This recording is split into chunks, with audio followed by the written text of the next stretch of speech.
their movements. I'll find them. Target acquired. Staging retrieval.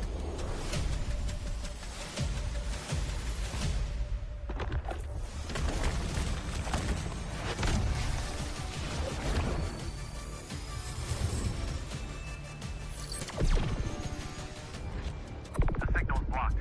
I can't pinpoint their location. Guess it's up to me then.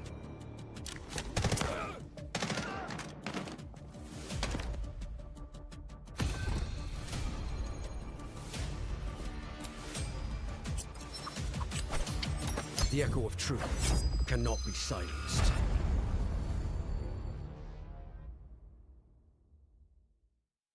Warning. Control system compromised. You want to know how freedom is made? Patience. Violence.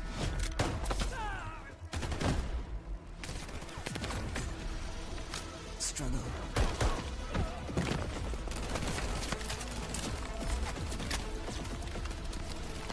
Evolution. Transformation.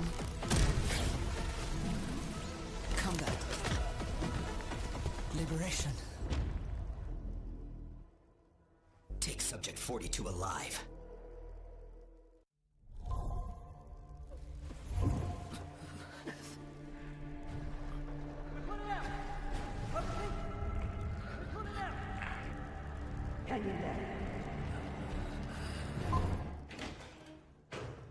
Initiating Operation Ak Canal debrief with Operator Morse.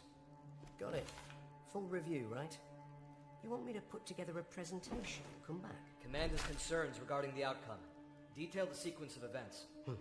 Concerns? Patrol at 2 o'clock. Target down. Boarding. Mission objective. Verify the contents of Hudson's cargo. Avoid direct engagement. Enemy support is positioned close by. You have 10 minutes. Stand by to breach. First floor, 3 units. 2 upstairs. We're compromised. Breach!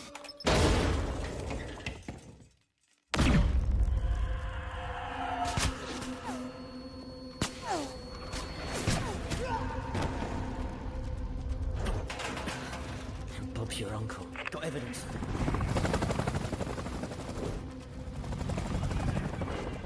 All units, rally at the cargo bay entrance for evac. Now! After confirmation of the Dark Star fuel, your signal died. Explain that. Comms failed. It's documented in the report. You weren't with the team. So where were you? Bob's your uncle. Something's off. Checking it out.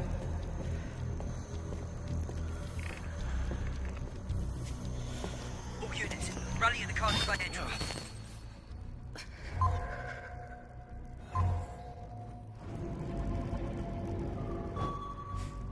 Unknown acoustic signature at 2 o'clock. Radar empty. Requesting permission to investigate. Just heading at increased speed.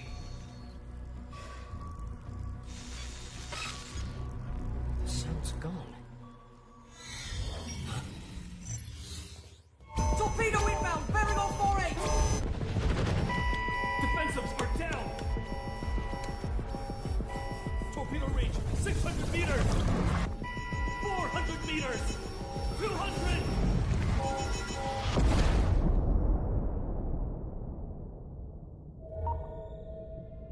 Given your performance during the operation, Command has determined you are no longer fit for frontline deployment. What's that sound?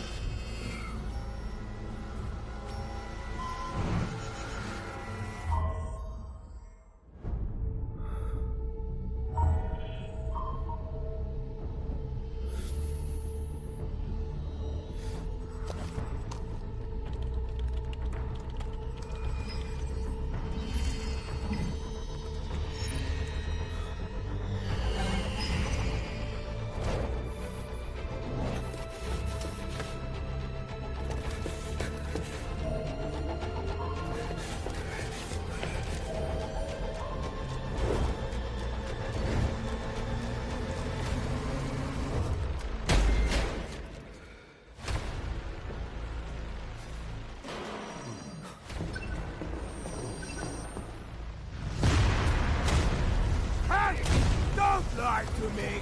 This ship isn't carrying anything good.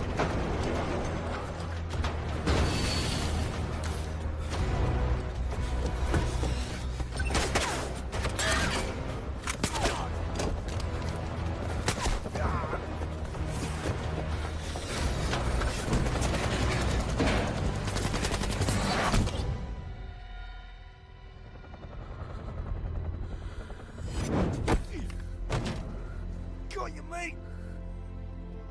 We're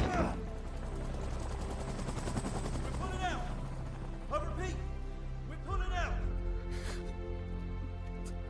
Hang in there.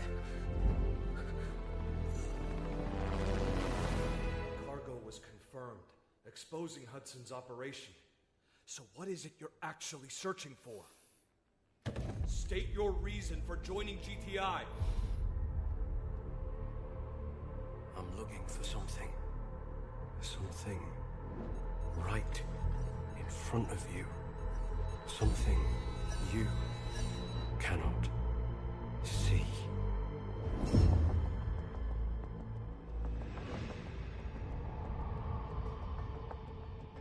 That will be all.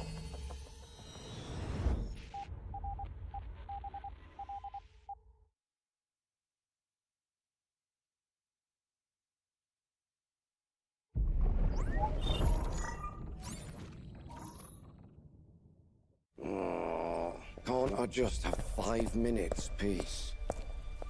Everly, we've picked up abnormal acoustic signals in the Eastern Sea. Just dolphins mating. It's that time of year, after all.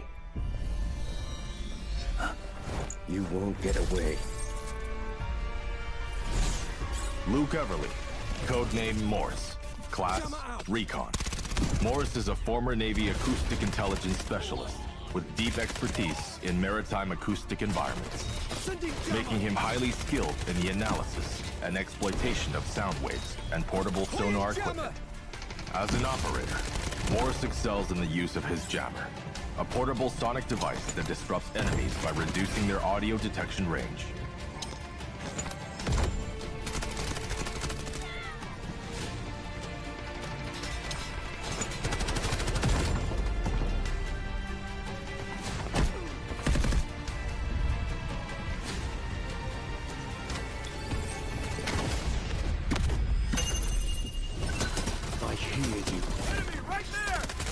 Morse's advanced sonar device emits sound pulses to scan for enemies, generating markers on their positions.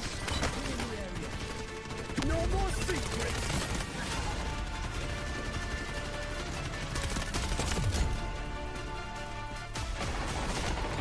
Jammer out! Point flash! Sending jammer! Throwing delayed flash! Allied troops engaging. Searching for hostiles! Throwing delayed flash! Sending jammer! Throwing jammer!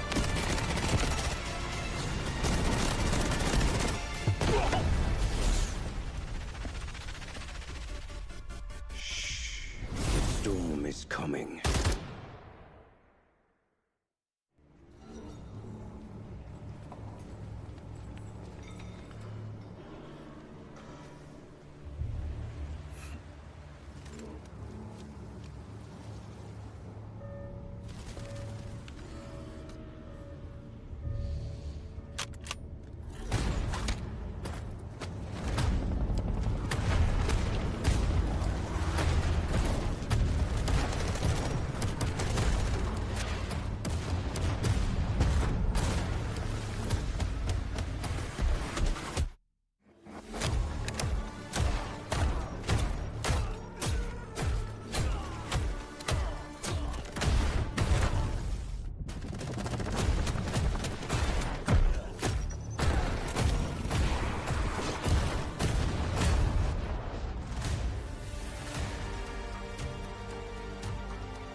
Well, good evening and welcome into the Delta Force Regional Tournament. This is Season 1 America's Open Quals, and it's Stage 6, folks. The last chance to make it to our Pro League. My name is Goj, and I am very excited to be back with you all here with Delta Force with an amazing last chance tournament for some of these teams. But I've got DK with me. DK, how the heck you feeling?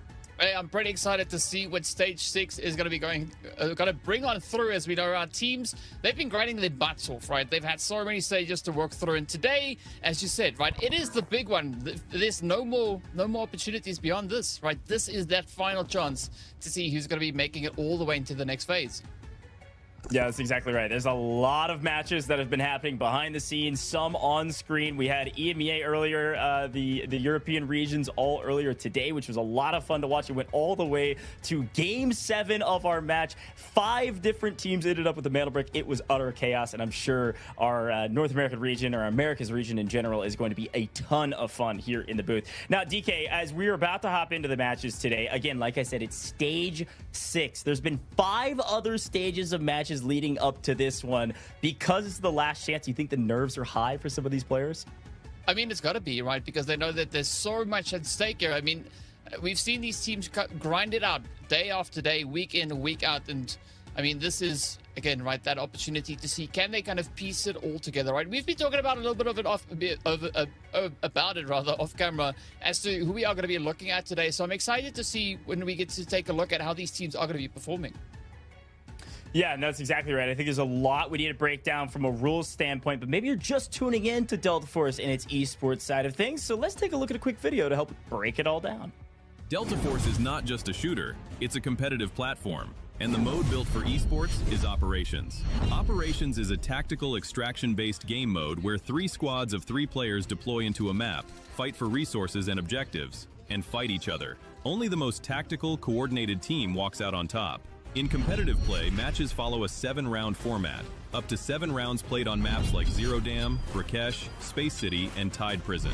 6 teams compete simultaneously in the same lobby, making every round unpredictable.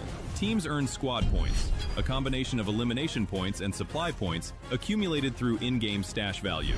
But the real game changer is the Mandel Brick, a special artifact hidden on brick rounds. Find it, decode it, and your team wins the round. Decode 2 in a single match and the victory is yours. To keep things fair, competitive matches run on a dedicated server, separate from public servers, with special esports accounts and a tailored balance patch. This is the mode powering the Delta Force AM&EMEA and America's Season 1, where 12 teams per region battle through the group stage, the survival stage, and the finals. Now you know the game. Time to watch the best play it. Well, there you have it, folks. It's all about mantle bricks. We got a ton to break down when it comes to the match rules. All very important things, but I know it'll feel overwhelming as we go through this. Happy to answer questions in the chat. But to break it all down, to start things off, you heard it in the video. You see it in the bottom left-hand corner. The first team to capture 2 mantle bricks win.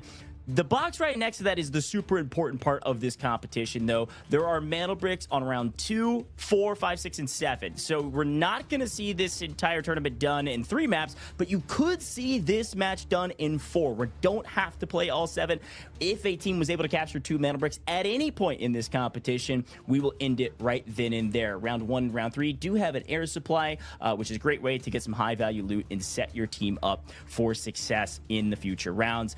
The other thing to keep in mind is that all players will start with 1 million Technic Alloy, where they can start building out their loadouts, which is why round 1 and round 3 are super important. You got to get your eco up if you want a chance to have solid loot for those mantle brick rounds. But just like normal public lobbies, if you die, you lose your gear. This is so unique. It's the only extraction shooter esport out there that's like this. It's just like pubs in that way, that if you lose your gear, you're going into the next rep with a lot less to work with. And look, DK, as we kind of get into the competition, I think there's another fun rule I'd love you to break down to the audience, which is that bottom right-hand corner, those operators. We got a lot of operators in Season Morphosis, what we're playing on with the esports server.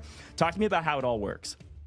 Well, I mean, the big thing with the operators is you essentially got to try and pick a good loadout that is going to work best for the kind of strategy or map that you're moving in towards, right? So moving onto a map like Zero Dam, for instance, you definitely want to go for something that would help you in assistance of finding as much of that eco as you can, right? You want to get as high as possible bankroll, and so you want to go for a little bit more of an aggressive loadout when moving into that. So you could be looking at an operator like Nox, Toxic, you go for Raptor, which is quite favored over on this map, and it's really good with that recon really getting you into those positions and a good assessment as to where the opposing sides go, right? When you move over from that, you go to something like Brakkesh, for instance.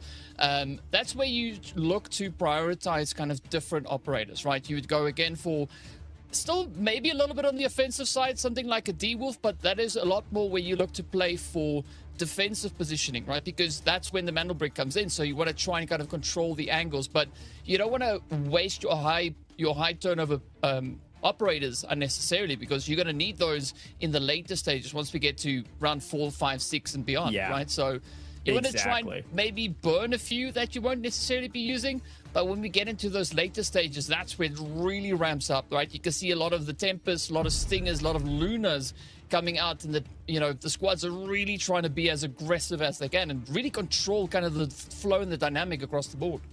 Yeah, well, yeah, and it's a big note. You can only use 2 operators in total. If you're using Luna in particular, you can only use her twice. So that's a good breakdown of what we could see. A couple quick rules that you've noticed as we've been cycling through these, though. We've got a lot of technicality on the line if you do pick up some kills, but Mantle Bricks are the main thing that we've got to pay attention to. There's a ton of rules that come with the Mantle Bricks, how they're on the map, when they show up on the map, and how long it takes to decode them once you put them into the decoding station. You can see that all that on your screen right now. The big thing to remember, that something that always comes into play, is that anytime the Mantle Brick is in the decoding station, it can be stolen. And once it is, that timer, that decoding timer, is reduced by 30 seconds. That is super important to remember too when you compare it to the game clock. The minimum timer that a decoding station will take to decode a Mantle Brick, if it keeps getting going down after it's passing hands back and forth, is 1 minute and 30 seconds. So if our game timer is less than 1 minute and 30 seconds, or a decoding timer is more than that, you will not see that brick decoded. The other key difference with this competition and compared to some in the past is that if the team that is decoding the Mantle Brick, they die, well, the timer pauses, so it is free for the pickings for any of the teams out there. Now, the way this all works, DK, that I think is really important for the audience to know too, is that yes, it is a team that maybe could get both Mana Bricks. They could potentially take it all, but also, like I was saying in EMEA, 5 teams got Mana Bricks, nobody got 2, and it came down to those supply points. We'll talk a little bit more about that here in a little while. I do want to move into the teams that have made it to this stage. This is our last chance. You and I were talking before the broadcast. You've got your eyes on one team in particular. Who's that? I'm going to say Liquids, right? I'm definitely going to go and give them a shout out. They were the only team out of these squads here on the board that were able to bag themselves to Mantle Brick. So to me, that means that there's a good opportunity and a good possibility that they could have a phenomenal day here. But I mean, that's my one pick, right? I know you have more than one pick. So what's your pick? Who are you going to be looking at here today? Yeah, it's a good question, and I want to shout out some of those teams that I like here in just a moment. I do want to remind people of the way the map rotation looks, whether you're a fan of Liquids or anybody else. We are starting on Zero Dam, and folks, we're going straight into gameplay, so we'll keep talking, we'll keep setting things up for you, but I know you came here for the gameplay, so let's jump straight into it. It's going to be Zero Dam. This is an air supply round. This is not a Mantle Brick round. This is a chance for some of these teams to get their eco up, get their loot up, so they can kit out their entire, pull in our goals, maybe pick up the AWM out of an airdrop, what have you, as we prepare for the Mantle Brick in round 2, which will be on Brakkesh, as you saw in that map rotation. And then when we go to map 3, yes, the team at last does end up picking which map we're playing, which is a lot of fun. We'll see a little bit more of that later. But I do want to take a look at the loadouts that everybody's bringing in. It doesn't look like we're seeing any scav runs. We've seen that in the past where some of the teams decide to just say, hey, I'm not bringing in any loot. We're trying to save some of that cash. Nope, this time around, I'm seeing all purples all the way across the board, besides an errant blue helmet here or there and some solid weapons to boot. DK, this should be a fun one. Yeah, I mean, purple definitely going to be it's going to provide you a nice bit of a buffer going into this, and especially looking at the ammo loadouts that we have here, everybody is rocking that blue ammo. So if they get a knockdown, it is going to be an earned one, right? It's not going to be too quick and easy. So there's going to be a little bit of work that needs to be done here for the teams to try and secure that. But it is going to be, as they say when you start the game. Remember, it is time to shoot, loot, and get ready to scoot as we hop into our first match, our first round. That's exactly right. A couple things, a quick hit about the operators. We'd mentioned what we could see potentially, and certainly seeing a lot of the same. A lot of Raptors in the mix in terms of our operator comps. This is pretty standard on a map like Zero Dam, just because there's so much open air space on Zero Dam. Look, you've all played it a ton. You know this. Raptor gets so much value from that bird eyes view from the drone.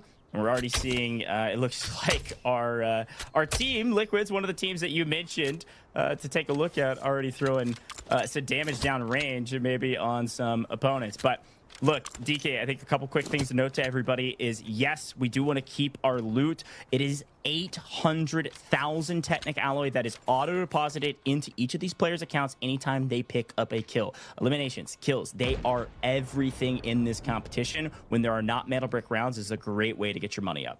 Yeah, I mean, that is definitely something to try and prioritize, right? As we said before, they are going to be pushing that ego, trying to get as much of it as they can here. But it's interesting to see kind of where we're at and how the teams are going to be looking to play through this, as it is going to be Liquid starting off with a little bit of a pressure play, heading up into Visitor Center.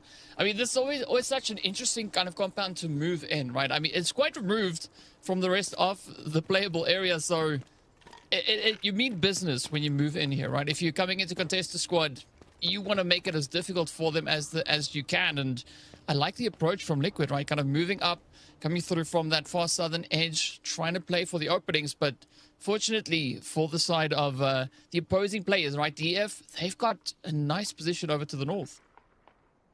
That's a good shout. We're seeing a lot of action between these two teams over at Visitors, like you mentioned. It's going to be Liquids and DEF. If you're wondering who got the T1 spawns, it's the folks all around admins. You're looking at NT, you're looking at LEG. It's going to be your salmon color, your yellow color on the map. Those are the two teams that pick up T1 spawns. You're on Zero Dam, which means they will not get the Tier 1 spawns going into the Metal Brick round, worth mentioning. So what are they going to do? They're going to try to make the most out of their admin runs. LEG, they full send into admin, are here mostly alone for now. And because of that, you're already seeing that EX here, LEG, one of the players on our team playing Raptor, it's already got gold armor. So picked that up likely from the boss and has moved on his merry way, trying to get some info of who's going to contest them at admin. Yeah, I mean, it's a good start. We already did see that Pocket Watch raid coming in as well. And, you know, that is really going to help the teams capitalize on the bank, try and push that eco as high as they can. And this is classic Raptor, right? Just moving through, scouting it out, making sure that your pathway is going to be cleared.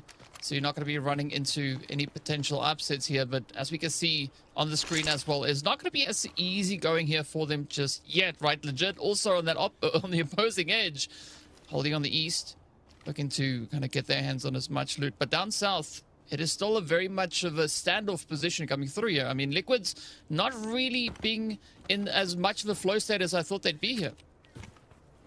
Yeah, I think at the end of the day, Zero Dam, especially in these eco rounds, what we've seen through the source of the qualifiers, is you see a couple more reds picked up in transition, is very slow gameplay. Again, all of these teams brought in sizable gear, which just means that if you get on early here, yes, there's some kind of loser round compensations as you go round to round to make sure you're not totally broke, but you'll be going into a Metal Brick round if you get early wiped off this map with hardly nothing to your name.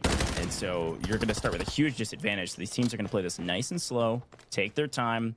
You probably won't see a fight until late in the map around some of these extract points. It almost always happens around the dam extract with the levers. So you'll see them hiding out on that platform. Maybe somebody ratting through the vents. Definitely saw that in the open calls earlier in the stage about a week ago. Yeah, I mean, another interesting thing that I'm seeing as well is that DM is really going to get themselves that set up towards the airdrop. So that's an interesting position as they're just waiting. They got about a minute and a bit of change left on the clock until that airdrop is going to be incoming. So I like the position that they're trying to get themselves situated in. I mean, we got DT also not too far away from them, holding up in the station as well. So there is going to be a potential opportunity for a little bit of that a little bit of contention to come in there.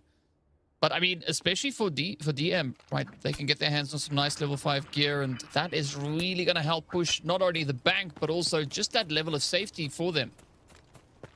Yeah, it does look like airdrop, like you mentioned, is dropping into the map right now, and that is right on top of DM, which is a huge win for them. They've set up for this airdrop position. There's a couple different places it can land, and all eyes on BTH to see if they decide to go contest it. Like you said, that could be one of the first fights that we see happen on main. We actually see Liquids moving this direction as well. Maybe thinking, here's a quick look at the map. This is what we're seeing. Actually, all of our teams swarming down to the south now. What on earth am I looking at? The only team not moving right now is DEF. I'll talk a little bit more about them later in the broadcast. You asked me one of the teams I wanted to highlight. It's DEF, certainly a really strong squad. But in the eco round, they don't seem to want this fight right now, at least not immediately, because they knew this Liquids team was at least looking at them. And we're now seeing maybe a fight near Substation, on the south side of Substation, playing around sort of towards the airdrop, but nobody immediately contesting it. Maybe going to play for the second one. Yeah, I mean, it's a good play either which way, right? It does provide them with a little bit of a buffer to come through. We can see those reds now rolling in as well. Quite a bit of gold. And, oh, the Rolex is coming in. So this is where they are going to be smiling, right? A decent chunk going into their overall eco. And, I mean, especially now for DM, the focus here is going to be to try and stay alive, not to get caught out in those rotations. So I'm expecting them to start moving a little bit closer to the extraction point. But as we know, there's still a little bit of time left on the clock before extraction actually becomes really viable at this point. Yeah, and you can see that DM was able to get the airdrop, and they were actually able to close the gap on LEG, who looted all of admin by themselves and only come out 300k more, now 400k over DM, who got that airdrop. That's how valuable these airdrops can be. But some early engagements here with the Volt arrow, the shock arrow coming in from a Luna nearby. 3 teams in the area, though. This is going to be MT. This is going to be Liquids. This is going to be LEG all together. Liquids kind of on the outside, maybe playing third party this fight if it does open up. MT trying to scoot their way through the power grid, make their way to the main building here at Substation. Well, does seem like things could be panning out quite nicely for them. I like that little bit of scouting now from Inti as well. And is Rapid, though, going to be able to convert that information into some useful points? Because as you said before, right, each elimination here is going to bag them an additional 800k. So I want to see a little bit of scrapping, right? We're going to see a little bit of that pressure being applied, and that seems like exactly what is on the table here as Enti starts to move up, looking to contest. They are going to be opening it up here with at least a little bit of that D-Wolf pressure. I like the spray, but is it going to be converted now? Exoskeleton activated means they're going to go full send, try to get interior and make this fight a little bit even, a little bit more advantageous for them. A nice push through the smokes here for NT. LEG's just trying to connect on an errant bullet through the smoke. Able to get a couple. Oh, actually gets a full knock through smoke over the top. Got a little bit of help. But Amizio is just laying down covering fire and hoping that some of these bullets connect. They know where they are. They know they're trapped in this room. I don't love this push from NT, but they had to get interior or otherwise the high ground is going to be to LEG. So now with player advantage, just a matter of time. These shots still could be a signal flare for a third party. We see BTH close by, but for now it's just 2 teams. Yeah, I mean, BTH is there. DF is also just kind of waiting for their opportunity to come barging on forward. So this is definitely going to bring up that heat. But NT quickly going in for that snag, and now they're going to just look to fall back as they have only the 1 player left. So you don't want to waste it all just yet. Want to try and still get out of here with a little bit of that eco in while you still have the chance to do so. Yeah, unfortunately, for the side of NT, it's just damage control. They're just sending 1 away because they don't want to get full wiped. Who knows, maybe they could come back later and pick somebody up so they can at least try to get some loot before extracting, but right now it's just damage control. Even just 1 player out could save them hundreds of thousands in Technic Alloy, but we have to tune back over to DEF. This is a team I really wanted to talk about. Equal Plays has been in the competitive scene for Delta Force for years now, quite literally. Farmer Lucas, a little bit newer to the title, but a very strong player and continually getting better and better. So definitely a team to watch out for, but they have lost a player in an engagement with Liquids off screen while we check back in with what's happening on the other side of the map. Well, one team that I think is looking pretty good here is going to be the side of DM, right? They are all the way to the north. There's nobody really focusing on them whatsoever. So they could actually look to go for a bit of a pull extraction, right? Quickly just work their way into admin, pull the lever, and off they go. Quick and effortless, while the rest of the lobby now still just patiently waiting a little bit of contention here. But I mean, even looking at LEG, right? Legit, they have quite a bit of assets, but they are absolutely pincered, so it's not really looking all too hopeful for them because you can see the rest of the lobby is just essentially surrounding them. So it's going to be a really tough rotation to get out of well, that main station, right? It's not going to be an easy play. Yeah, I mean, everybody's on the eastern side of the map, outside of visitors, all the way up to substation. That's it. As the rest of the teams in the lobby, BTH full out of here. And so DEF has fully regained after that engagement with BTH gone and Liquid still in the area. The second airdrop, by the way, is just on the outside of substation. Pretty much the exact same spot the last one landed. And so the win here at substation means more than just 800k technically for the kill and maybe some extra loot, as the last remaining player of NT in deep trouble, trying to at least trade one out and won't even get that. A nice pickup. Yep. I mean, if I'm not mistaken, that's a CI-19. It's really quick on the trigger. So not a bad choice pushing into those close engagements with. But now the big question comes in, who is going to look to go for that airdrop? I mean, it's just sitting there. It is just teasing everyone. Like, let's see if you've got what it takes to come over and to snag this one up. But also like the pacing coming through here from DF, right? I mean, we've eventually seen them kind of rotate out of that visitor station, or center rather, looking to get a little bit closer up. But now Liquid just on the side, keeping a watchful eye. Meanwhile, DM, they are not satisfied with the loot that they've got, right? They want more. They want to go for a few of those elims as well. But this is where you got to play very tactfully, right? Because you could quite easily get just absolutely swept up and just, you know, that's it. It's a wrap. That's a good shout. DEF smartly not taking this engagement. They really don't need to play through Visitor Center anymore. This is where they spawn. They haven't really been able to leave it.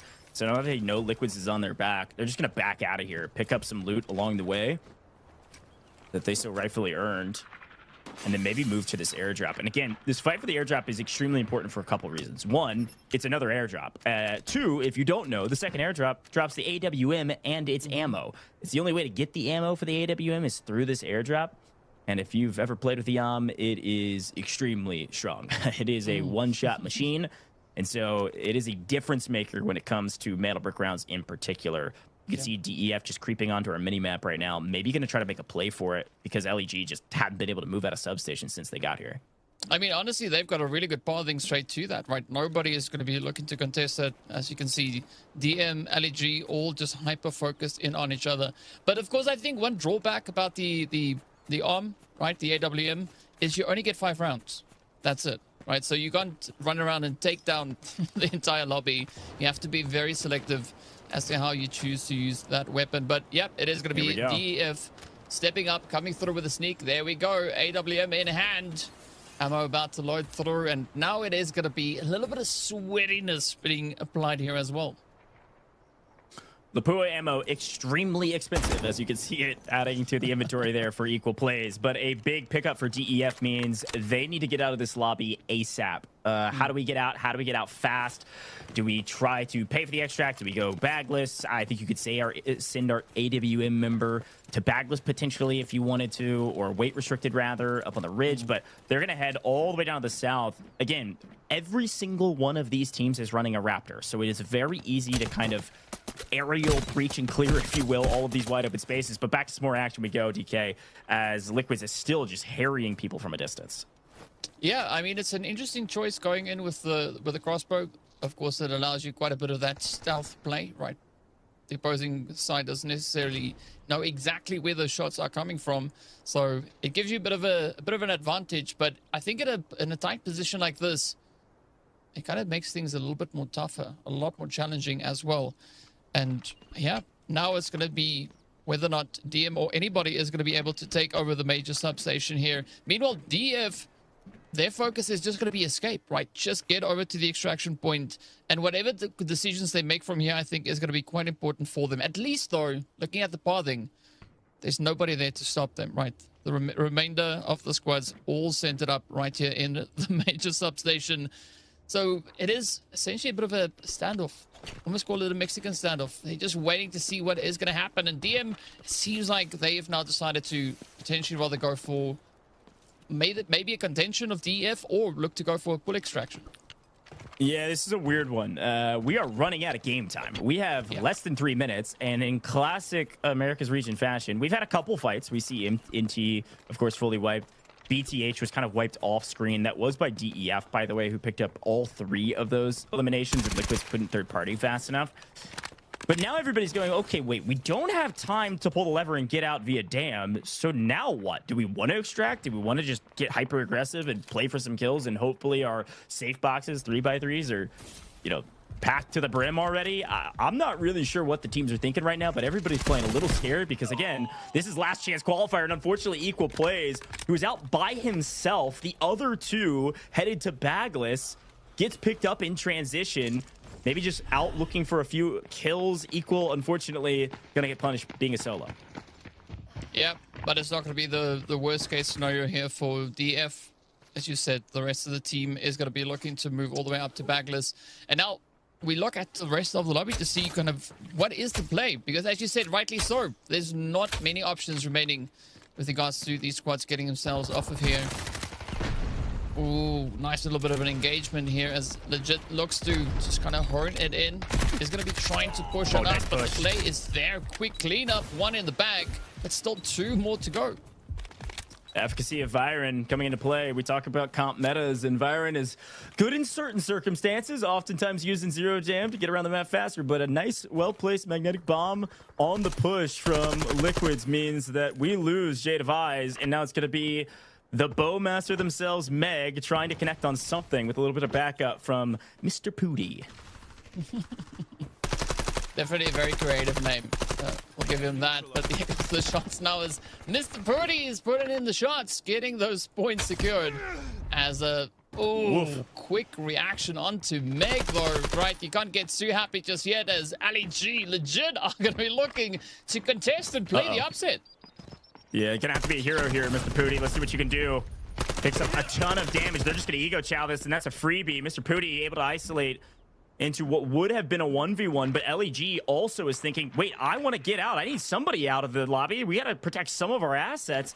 So what you don't see is that their third, EXX, is headed up to the crest. They're going to head out via the weight extract. You're going to see a couple members of our team in blue, DM, go out through the paid extract on the south side. 1 through Bagless. So here it is. Look at that. LEG, EXX going to head out on the north side. This was a wild, weird, and wacky map, but we end up with all 3 members of DM out. 1 member just barely making it for LEG out of the damn crest, and 1 member of DEF out of Bagless with most likely the AWM. What a wild map. Wow, that was unexpected. Yeah, I mean, definitely quite a different game in comparison to what we saw happening last week, right? The team's definitely going for some different routes here. But at the end of the day, right, DM, they still were able to kind of walk out of this first round with a decent bit of the bank going their way. So a few squads looking to play a very strategic game when it comes to just playing the eco rounds. Yeah, I think it was strategic in some ways, and then in other ways, teams were just like, I'm kind of stuck. There was a lot of folks that kind of just all congealed around one position, and then they were just in a blender, couldn't move out, couldn't rotate, couldn't pull a lever, couldn't go extract, because if they move, they get punished for it, and they die. And when you get full wiped, you're going into a metal brick round with hardly anything to your name. So all the teams played nice and slow, a little scared in some circumstances, and it worked out for a couple. I can really tip my hat to DEF, by the way, to be able to get a full team wipe. That's 3 kills. That is 800k per kill. Look at this. They picked up 3 and then a 4th on their way out. 4 total is 3.2 mil just in Technic Alloy assets. Wow. Let alone, we haven't even talked about squad points. That is 4 extra squad points, which is the math between your kills, 1 kill equals 1 point, and then your rounded total assets at the end of the day. And so when you combine those, that's basically the tiebreaker if you don't have mana bricks. So DEF, they're going to be at the top of the leaderboard, but LEG did pick up a solid amount of assets and a solid amount of kills as well.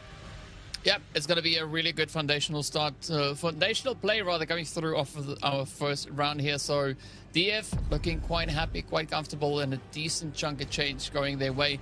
But looking at what Death was able to do, I mean, just going full on, right? Just capitalizing on the assets, walking away with the lion's share for the squad here. So, yep, DF, they are definitely set up moving into our Mandelbrick round. Yeah, and I do believe through Backlist, they were able to get the AWM out. You just load the ammo in and see you later. I'm out of there. So that's the majority of some of those assets came from that AWM, that it's going to be a huge value add for them, potentially in the Mantle Brick round if they want to whip it out early and potentially get a nice advantage by putting the first brick on the board. Folks, we're going to take a very short break here in the booth with the Delta Force Regional Tournament here in our Open Call Stage 6 of Season 1 here with the Americas region. You're not going to want to miss Game 2. It's our first Mantle Brick round and a chance for a team to go up early. Don't go anywhere.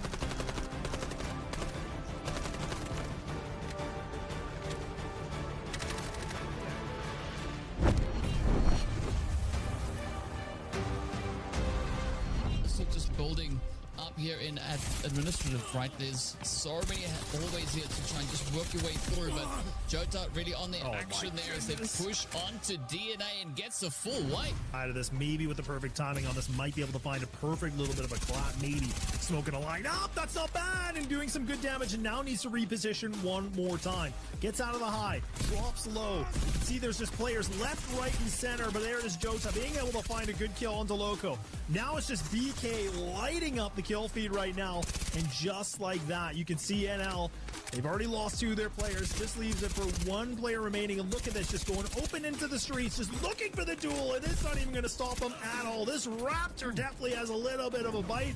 That timing is getting low. It's only 7 seconds remaining onto this, so now this is kind of time is the essence, and they just got to get these smokes. They got to run through this as much as possible, but look at that, DNA, they just clean it up one more time, and BK, they're losing players.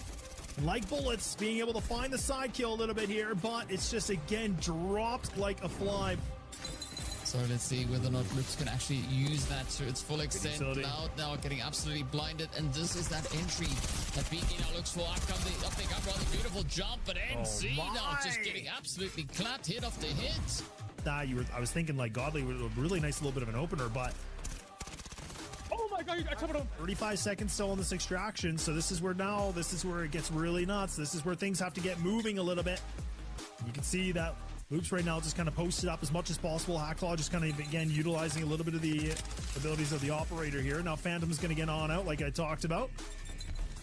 Now you still have BK, DNA, NL, and Evo. Everybody just kind of, again, a little bit in this bit of a chaotic situation in the fight in the middle here.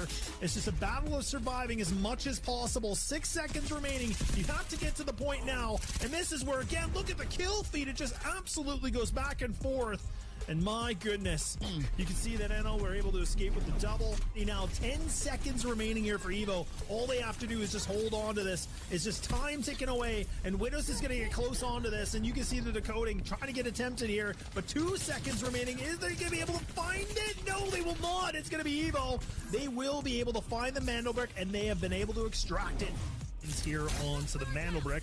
Everything getting spammed away, and MT getting a little bit caught. But look at this! Oh, hang on a second, NL! Look at that! It's an absolute swing! And NT are eradicated. They are removed. And this is now where it all comes down to that fight, right? Who will be the first one to get their hands back on it? It's going to be BK pushing forward. But NL just looking to close it up and slams the door right in their face. Now it's going to be like bullets trying to pick up a little bit of something and get even remotely close to contesting. That decoding getting it down just a few mere moments away. Out comes Evo. Oh, down they go. But now it's going to be BK trying to see if they can claim it. But unfortunately, they will get denied, and that is it. NL gets it. The Mantle Brick decoded and is in the bag. 2-2.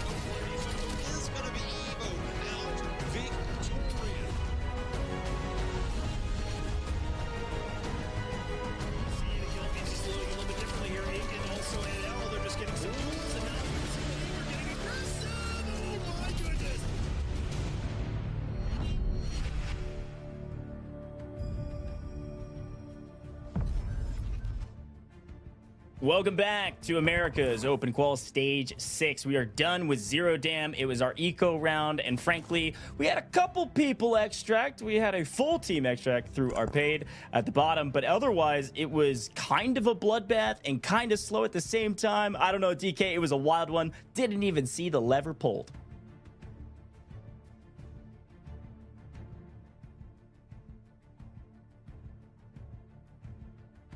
You know, it's done, it's dusted. We're going to be heading into a little bit of that Mandel Brick. It was wacky, it was weird, but now at least we get to take a look and see what the action is going to be bringing in, exactly where these squads are going to be looking to push towards, and of course, who is going to be our first team to pick up the Mandel Brick here today.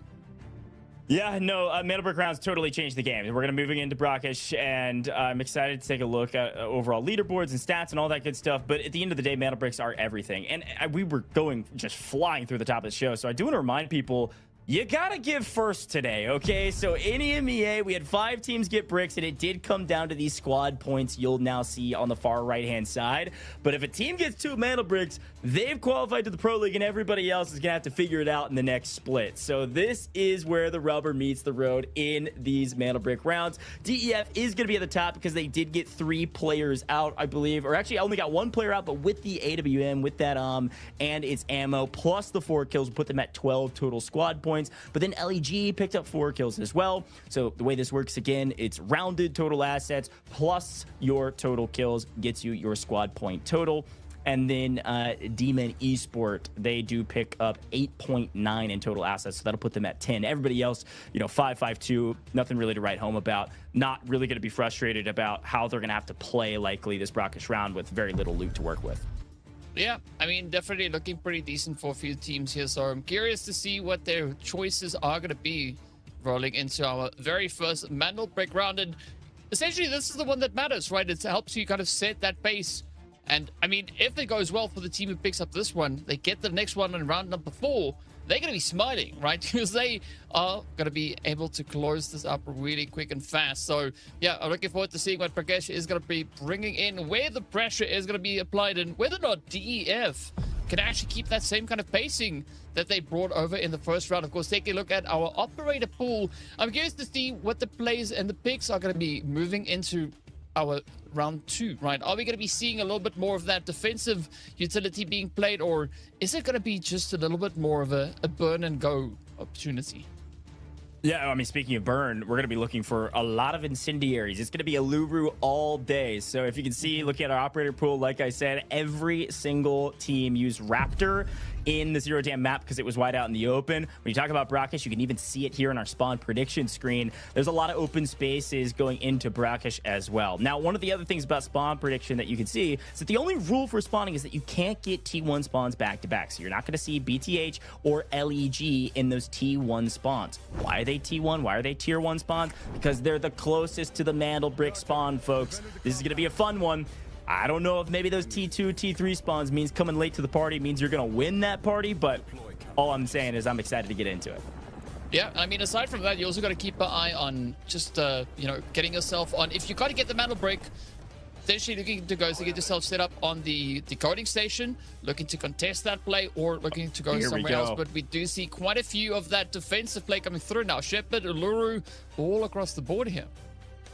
Yeah, as expected, you're going to see a lot of engineers on this map, namely Allurers. You see it almost on every single comp here for the most part. Actually, a little bit less than I'm used to seeing. I'm actually only seeing a couple there, but you're seeing Shepards in most of the others. The thing that was worth mentioning was LEG coming in full kitted. All 3 of their players rocking all gold, everything. LEG is here to make a statement. That statement is play for the brick and play for the win early. Need 2 bricks to win this entire competition. Getting one at the very beginning is a nice value add, but we're straight into the match, and like we expected, LEG, BTH, not over near the T1 spawns. It's going to be DM, closest to the Mandel Brick spawn. But the question for a team in green and the team in pink down at the bottom is, do you stay in the Tower of Babel and play for loot, or do you head up to the brick and play for the win con? And LEG, as expected, in full gold, they're going towards the brick. Interesting thing that I also saw is that Equal came in with nothing, right? It does have the armor on, but no weapon. So he's going to be looking to knife it out potentially as he's working his way through here. So that is definitely a bold decision to make. But of course, it's easy to grab some weapons coming through from the bots that we are going to be having across the map as well. But for now, it's going to be just a little bit of play over here in the main, or the new Tower of Babel, as BTH are going to be looking to get themselves set up. Or so far already a decent chunk of change in the back. Liquid also now getting themselves on a little bit of a position here, but it does seem like Liquid is going to be focusing a little bit more on the mantle break. Well, take a look at the fight happening already on screen. We see one member of LEG already down and going to get picked up in a yellow timer because there's a third party coming in from DEF. And frankly, if you're a team like DM, you don't really care about getting... I mean, they got the full. They got him on the yellow, but they don't care necessarily about taking the full fight. They're playing for this mantle brick. And so they've shown LEG that they're here, and they're going to be playing for the brick. And it's going to make LEG think twice about engaging in this, especially with DEF this close, and that information is well shared at this point. Yep.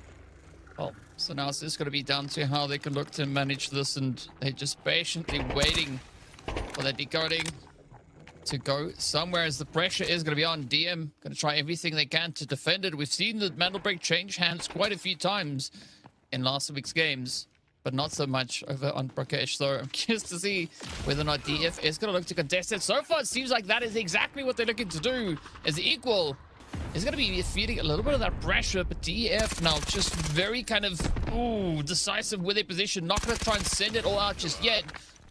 Just trying to keep DM kind of on their toes. Yeah, DEF, LEG, both full gold across the board. Fully kitted out, investing a lot of eco into this round because they want this mantle brick. DM, they get the T1 spawn, they grab the brick, and they immediately plant it here at Museum. This is kind of a classic strategy in Brakkesh. You don't often see teams grab it and run to a different decoding station. They want to get the brick down early because it at least gives them the advantage of having control of the objective. The question is, how do you set up, and hopefully, how do you take on the onslaught that will be many teams contesting it? I'm just excited to see some early action around this brick. You do not want to go down early. The team that gets the first brick, they don't always win, but it gives them a huge advantage going forward with a lot of burden and responsibility off their shoulders in rounds 4, 5, and even 6. Yeah, I mean, but also just helps to give you a little bit of that confidence, right? Knowing that you have at least a bit of an opportunity. So I'm curious to see how this is going to play out. But there's still a lot of contention coming through here. So many squads trying to get their hands on that brick. And I think a lot of the pressure is essentially going to be applied once that decoding gets down to super low. Once it starts dipping under a minute, that is where we could be looking at a lot more pushes coming through here. As DM, at least for the time being, are just going to try and kind of keep themselves out of the scopes here.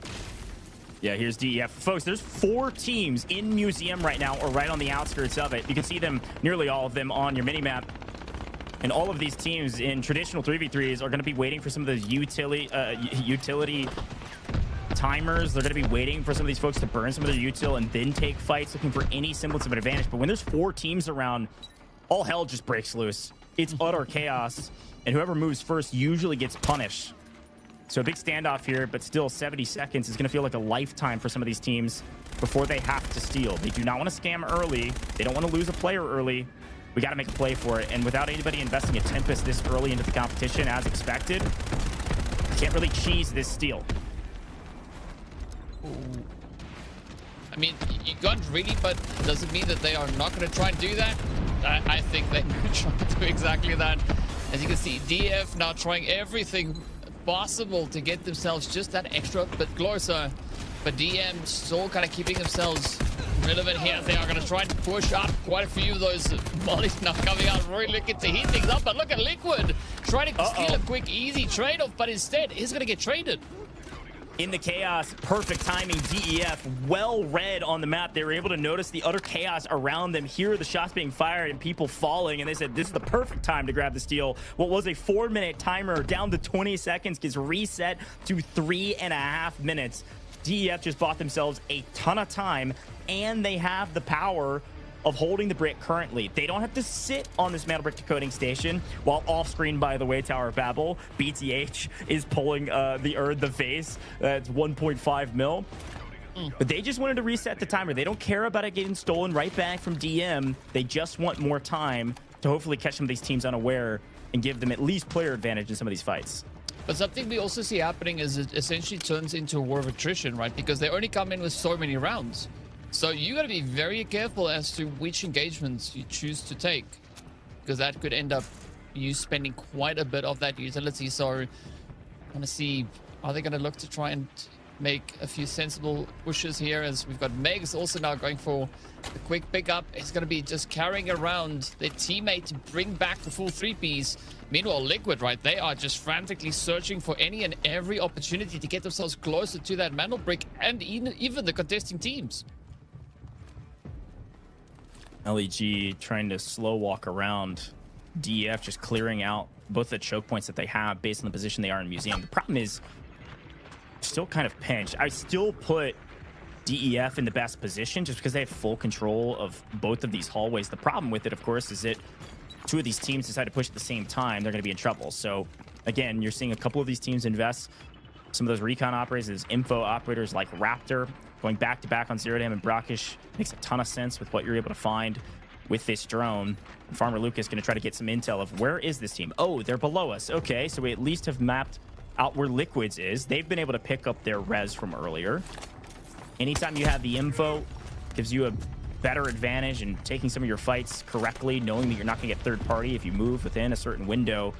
And they know that Liquids will not engage with them in this fight against DM if they want to take it. The DM's still control of the brick. Yeah, they do have, at least for the time being, and it is going to be DF trying to get closer and closer.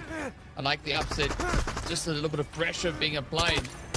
But now essentially it's just riding on Crab to see whether or not Crab can actually get that position secured, as there's still a lot of that recon being played out. Now comes the push. Let's see whether or not DEF can get their hands on it and secure it. Nice. They do bag it up, but now the table is turned, right? If DM wants it, they're going to have to go out and get it.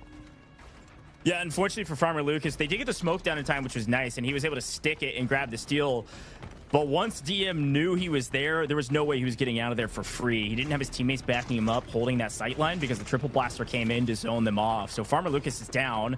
DEF with a player on yellow timer do have control technically of the brick right now in the decode, but DM can go right back into it and steal. Now, in the meantime, off screen, we're seeing Meg back on their feet, connecting with the bow and finding a knock. The only team not in this party, not in the area that we just saw at least send one out via extraction in the Tower of Babel is BTH. The other two likely staying on the map and may come join this party very, very late, maybe cause a bit of a ruckus.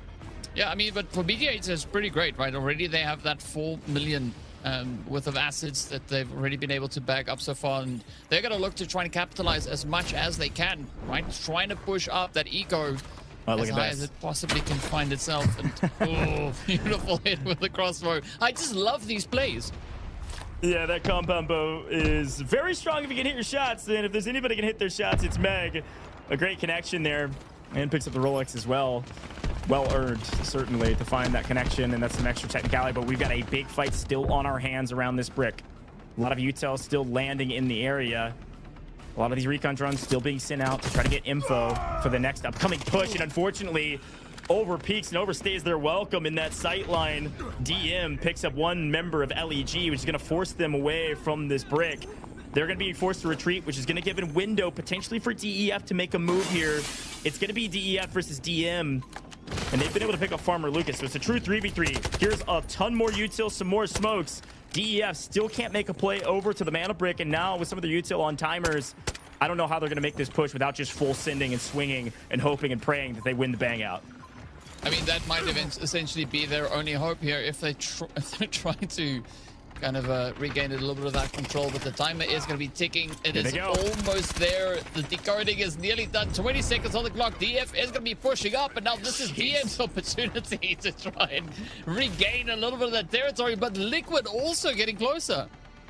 There's a lot of action going down right now, but the big thing from that engagement is, of course, the steal from DEF, but also the fact that it was Farmer Lucas again that goes down. He's already been to yellow. He's out of here. DEF are a two-man against a full team of 3, and more. Everybody is here in the party. BTH even joining with their duo. It is utter chaos around this brick here in round number 2. It feels like we just got started. There's only 7.5 minutes on the clock, and DM back in control of the decoding station.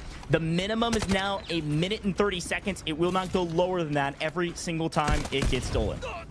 Yeah, but this is a serious case of hot potato coming through here, as it is going to be opening up the opportunity for even more training coming through. The match, of course, slowly just ticking away. We've got 7 minutes on the clock. So if any of our remaining squads still want to try and contest for that mantle brick, they have limited time to do so. It's just hitting under that minute on the decode. Is anybody going to try and step up? Good trade up coming through from Equal here. Is going to find one, but can he find the follow-up and close this now for Liquid? Oh, what?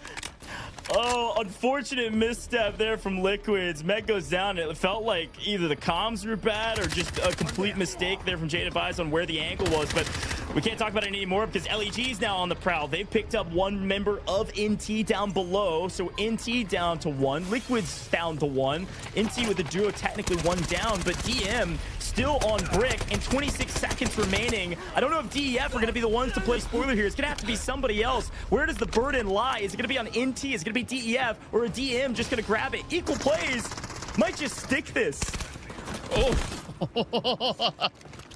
Oh, and that is exactly what happens. It is now once again in the hands of DEF as Equal stepped up and just claimed it in the nick of time. But as we see, right, things are looking to get pretty tough now for a majority of the squads. The utilities, the weapons, the ammo, everything is going to start running low. Not quite sure if it is going to be able to be changing hands yet again. Now, ooh, look at that though. Mr. Booty is going to be put right on down as Liquid is out of this game.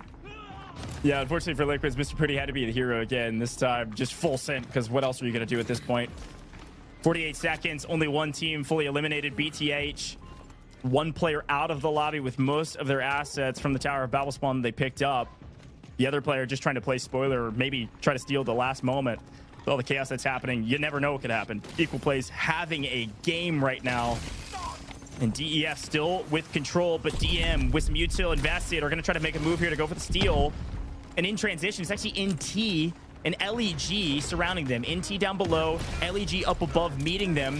Smokes down to the point. Equal Plays just gonna barrel stuff and wins the engagement. One goes down for DM. They're gonna clean that up as well. DEF should get this brick. LEG, the only ones that could go for the steal here, and it's utter chaos, but Equal Plays is cleaning the lobby up with 3 seconds on the clock. EXX does get the steal, and DEF are down to a solo. Too many teams for Equal Plays to handle. We still got a game. Yep. We still have a lot of game left here.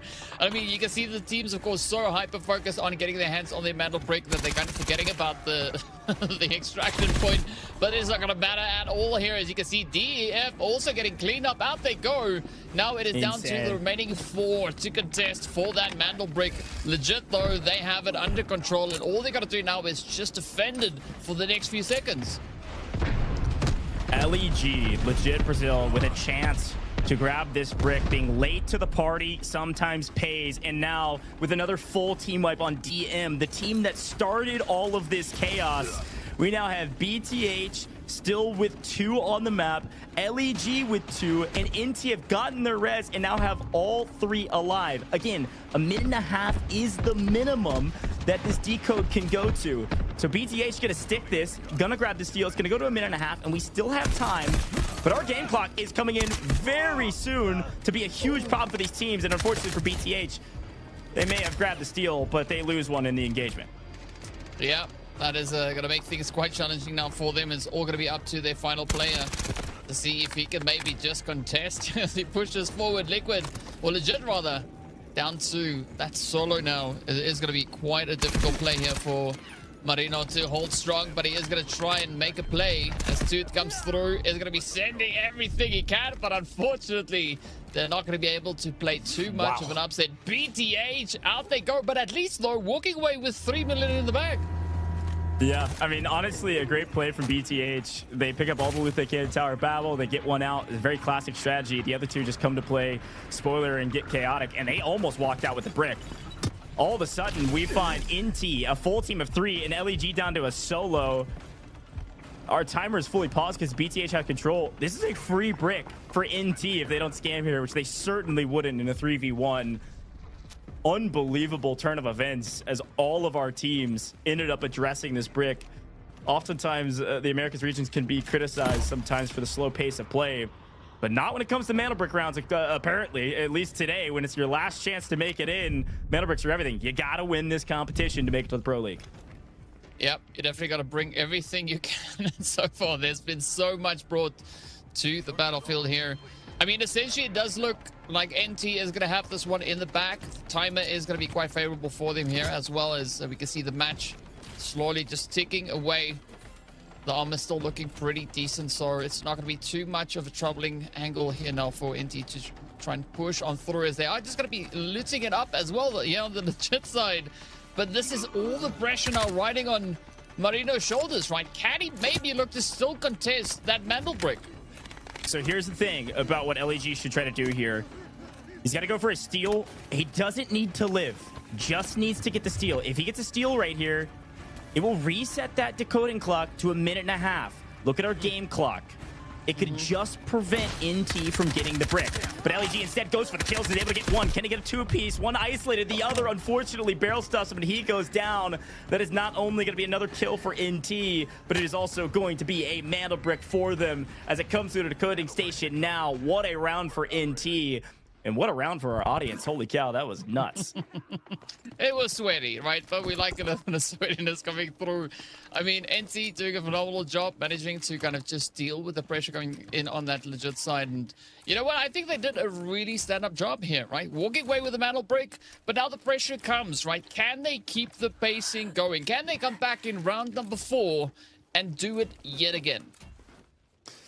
Yeah, I don't know. This one was wild because DM just insta-planted that thing. I mean, they threw that brick down and said, everybody come and get it, and everybody actually bid it. It's unreal. I haven't seen a full swarm, a full send from every team in the lobby on a Mandelbrick like this here in Brakkesh in a very long time. So this was a treat to watch, and I got a shout-out of not only NT for having the best round because they get the brick, but also DEF. You got to remember, each of these kills, these eliminations are 1 supply point, which is basically equal to 1 million in your stash. But also, it's 800k technic alloy that goes to your stash. So it's a gigantic game changer when it comes to our squad points that are calculated at the end. And that'll be the end of Brakkesh. And so I'm expecting to see, of course, NT at the top because of the Mandelbrick. But DEF likely going to be in second after the amount of kills that Equal Plays in particular was picking up. That guy was going crazy. I mean, it was sweaty. It was very uncomfortable for a few squads looking to kind of just get their hands on that Mandelbrick and just stop the clock yet again. But, I mean, I love to see it this early on, but that was only round number 2, and already it is proving to be quite an exciting day. Yeah, very exciting. I'm just glad people are getting really aggressive. You know, there was a lot of people inside a museum, and there was a lot of fights happening, a lot of good fights, playing around your util timers, playing around your smokes. Really well done from DEF and DM to keep trading back and forth the control of the brick to prolong some of the fights until they felt like they could take them. I don't know. I had a blast watching that. There were certainly some mistakes from what we could tell. I think some of the timings of some of the fights, it felt like some of the teams didn't have all the information that they would have liked to have, whether it's because they couldn't get maybe everybody pinged via the Raptor bird's eye view or otherwise, but still a lot of fun to watch from the booth, and I'm here to have a good time, so I'm having a blast so far. Yeah, I mean, we did see Raptor having quite a bit of difficulty, especially navigating those pretty tight corridors to move through. But at the end of the day, it is going to be one team sitting at the top, NT walking away with a very decent share. Only 1 kill is what they were able to back, but they do have that Mandelbrick, so they've got the bragging rights. Look, and I was dead wrong. I thought DEF had more kills than that. Maybe they just got a ton of knocks that were picked up, and they only netted 4 total. So that's 4 squad points. That's solid. But it was actually LEG that picked up the most kills, 6 total kills in that round. And then BTH, of course, being able to come in, pick up 4 kills, and then also because they got the Tower of Babel spawn, pick up 3 mil in technic alloy and send somebody out. I don't know. This is going to be really fun to see the overall leaderboard, but IDC not here on our screen. You can see some of their stats, pick up 2.1 in total assets. Yep, it shows you, right? You don't need to be the most aggressive team. You just need to be the last team with their hand on that buzzer. And, of course, it buzzed quite a bit for the side of Not, so it's a pretty happy day for them so far. But that's only round 2, right? We still have quite a few more to go. At the very least, 2 more rounds, so to see exactly who is going to be that one team moving through to the next phase. It could be 2 more rounds. We could also go all the way to game 7, folks. If you watched our EMEA region, it was utter chaos. 5 teams ended with the brick. We played all the way to game 7, then had to wait on those squad points. Anything could happen here with Delta Force Esports, folks. You're not going to want to miss our next eco round. We're moving into game number 3. The team in last will get to choose which map we go to. We'll be right back in just a moment.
Record their movements. I'll find them. Target acquired. Staging retrieval.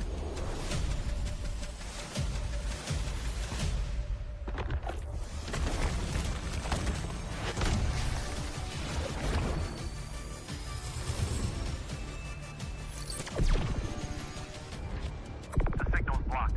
I can't pinpoint their location. Guess it's up to me then.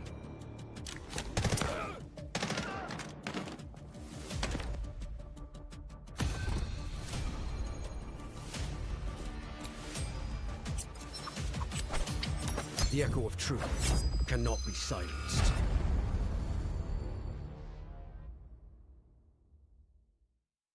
Warning. Control system compromised. You want to know how freedom is made? Patience.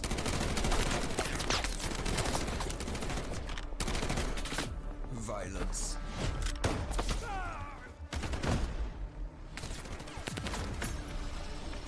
Struggle.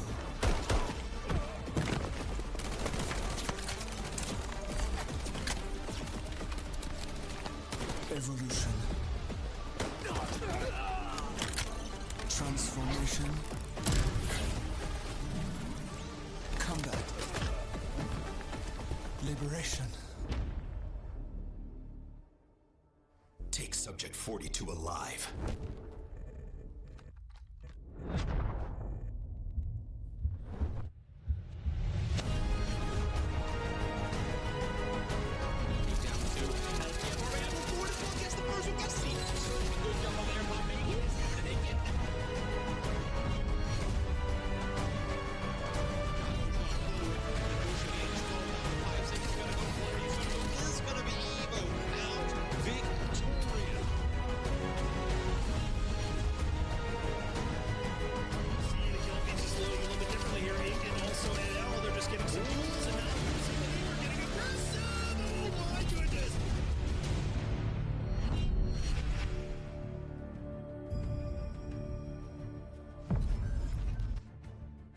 Welcome back to America's Open Quals. This is stage 6, the last stage, the last chance to make it into the Pro League, folks, and it's just the winner. And we finally have our first team with a mantle brick after game 2 on Brakkesh, and it was a banger. Looking back, all 6 teams were into the mix, and it ended up being NT that grabbed the brick and now have a sizable advantage on our leaderboard. DK, that was a lot of fun.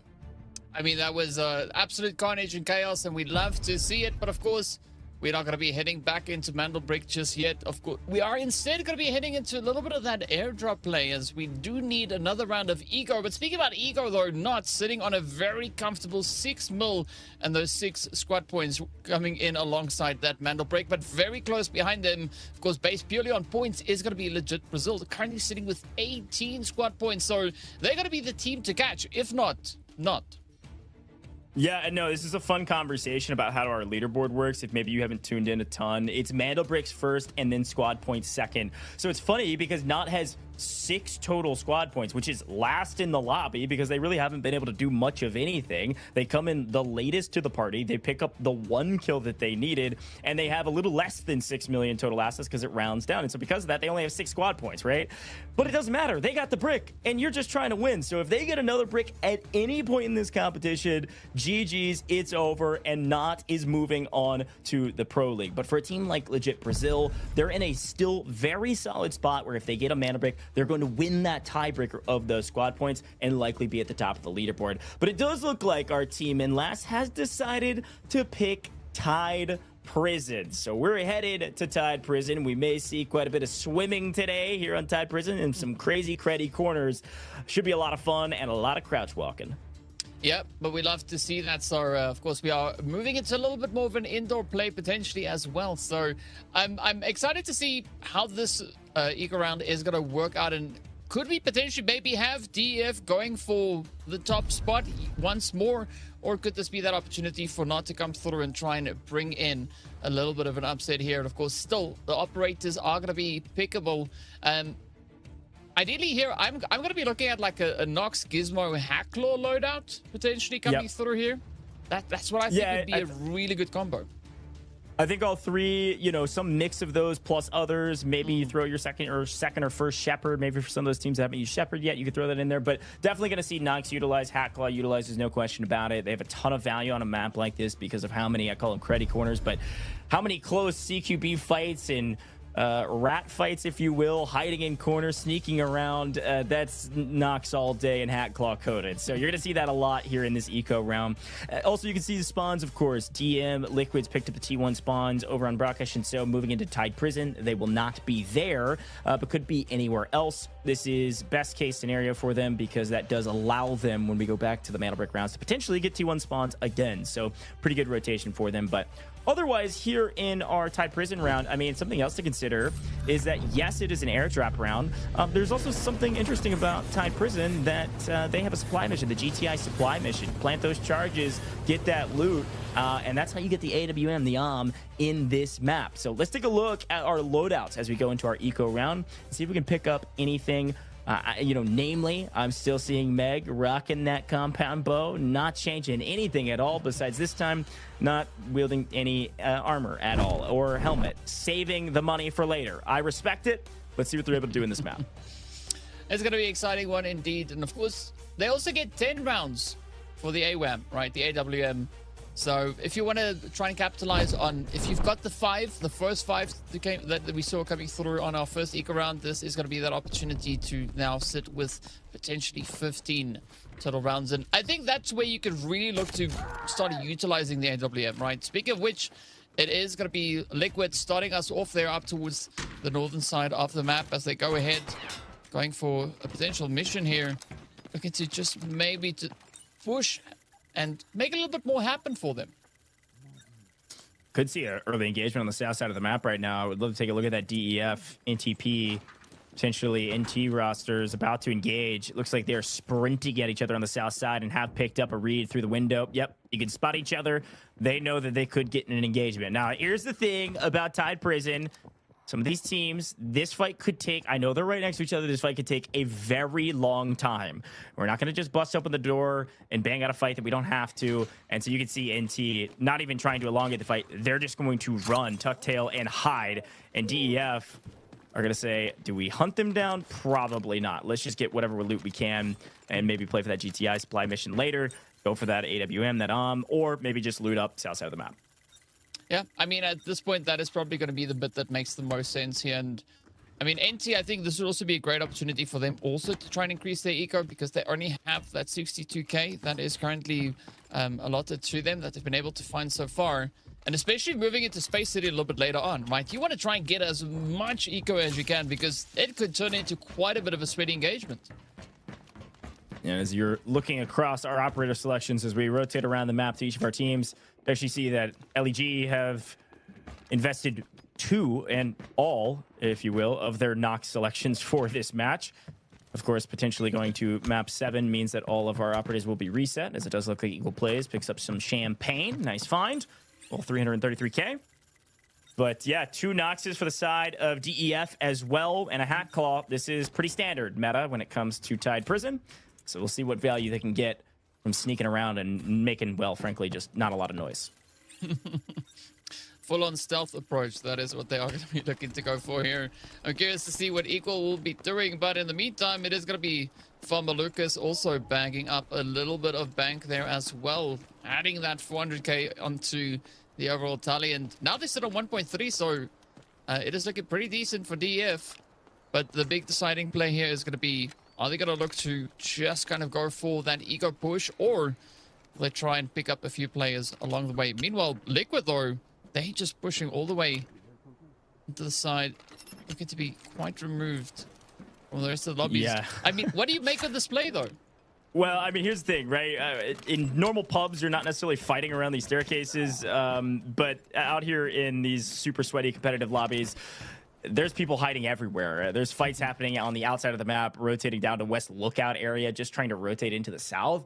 And so LEG was just clearing every push to try to figure out where they can go to play the south side of the map. So they're just double checking everything. All seem kosher. They're ready to rock and roll down in the south. So DEF are already here, though. They've picked up a sizable amount of loot, like we've seen pop up the Reds. And they're going to breach and clear each of these rooms. The problem with Tide Prison, I think, from a competitive player standpoint, is that you do have to move slow. I actually like this pick from Meg. Again, Meg didn't come in with hardly anything besides the bow, but went Sediva, so they at least can block and get some intel by peeking corners and not risk of being one-shot. And is able to find at least some purple armor on some of these NPCs around, so not completely worthless. Or actually, it looks like, based on a quick look at their inventory, actually a teammate brought that in for them. So nice pickup there. But regardless, head very exposed with the baseball cap. Mm-hmm.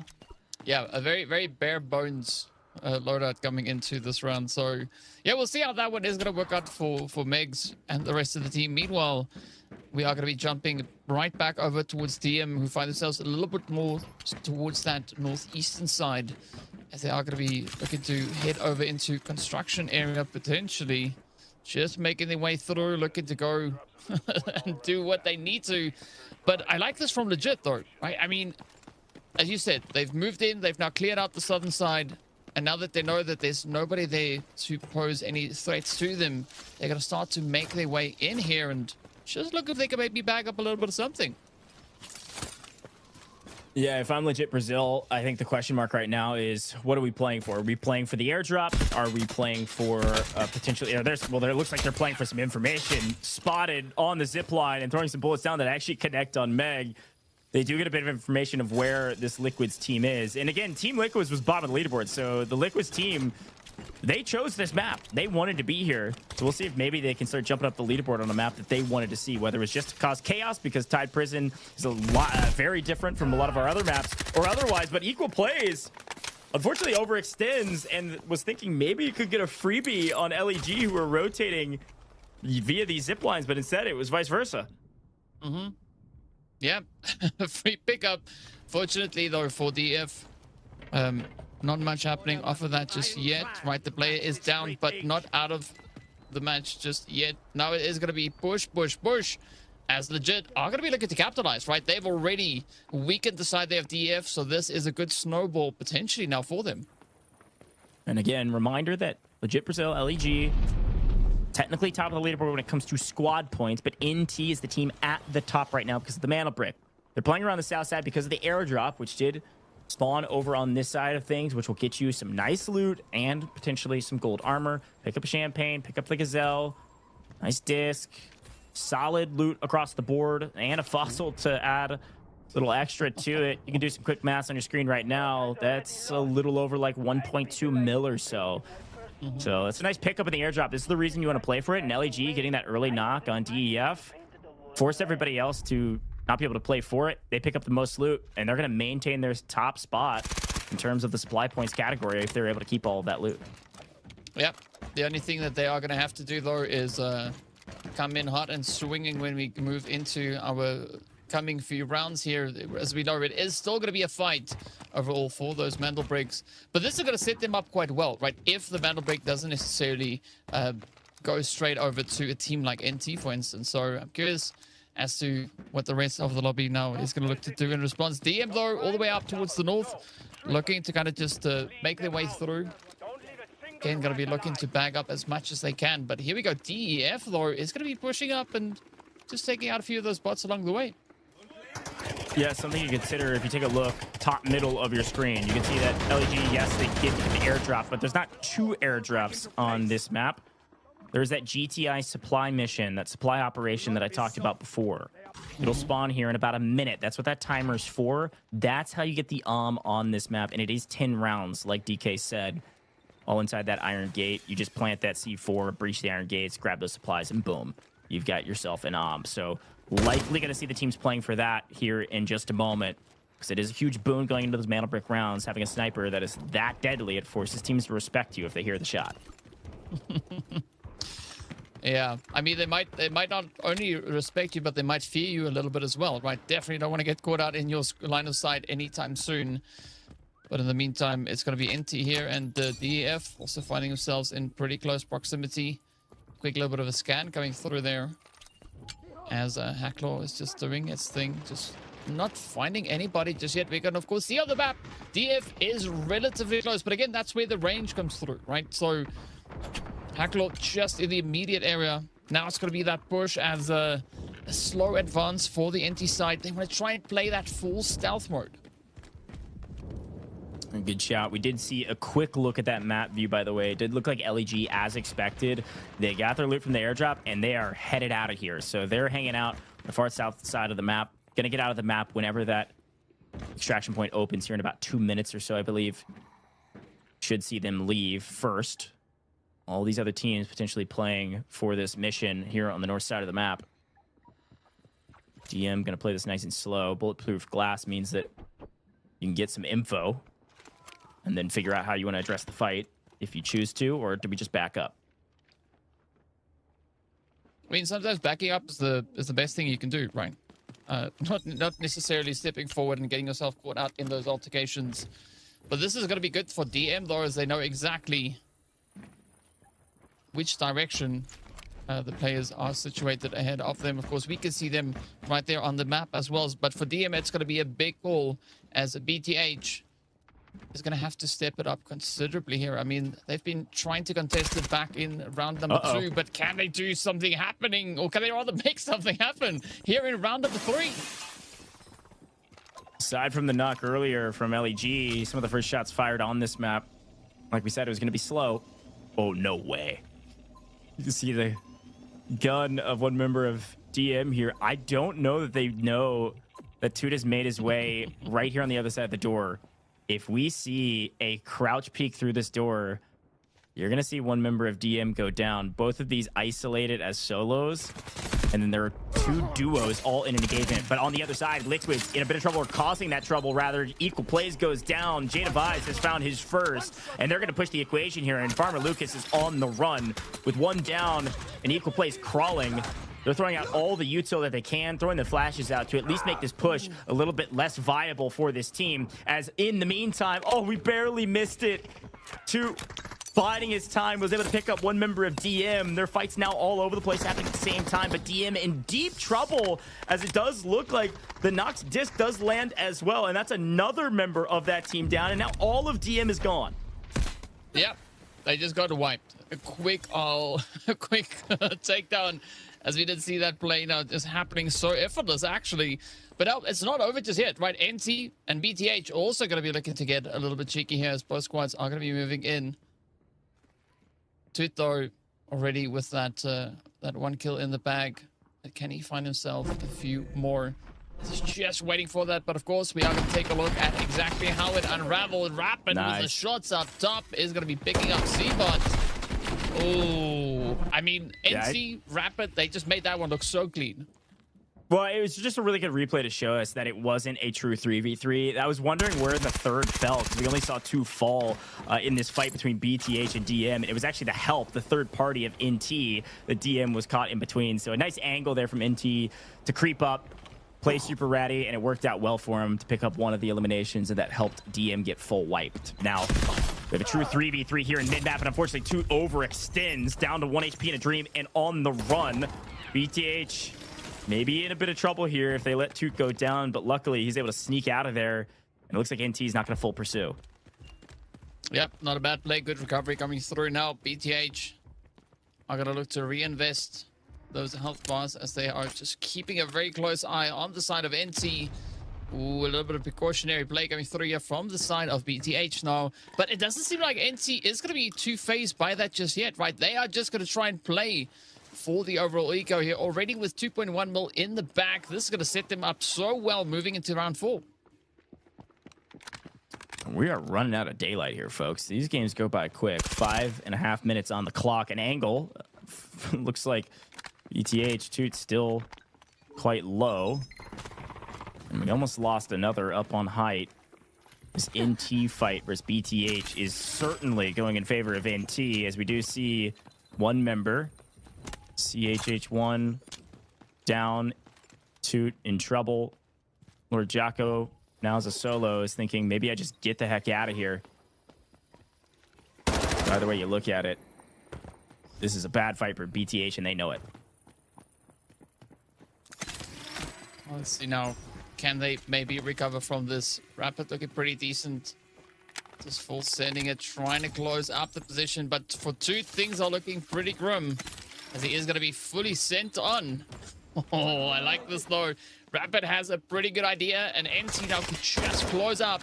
Oh, and that is exactly what they do.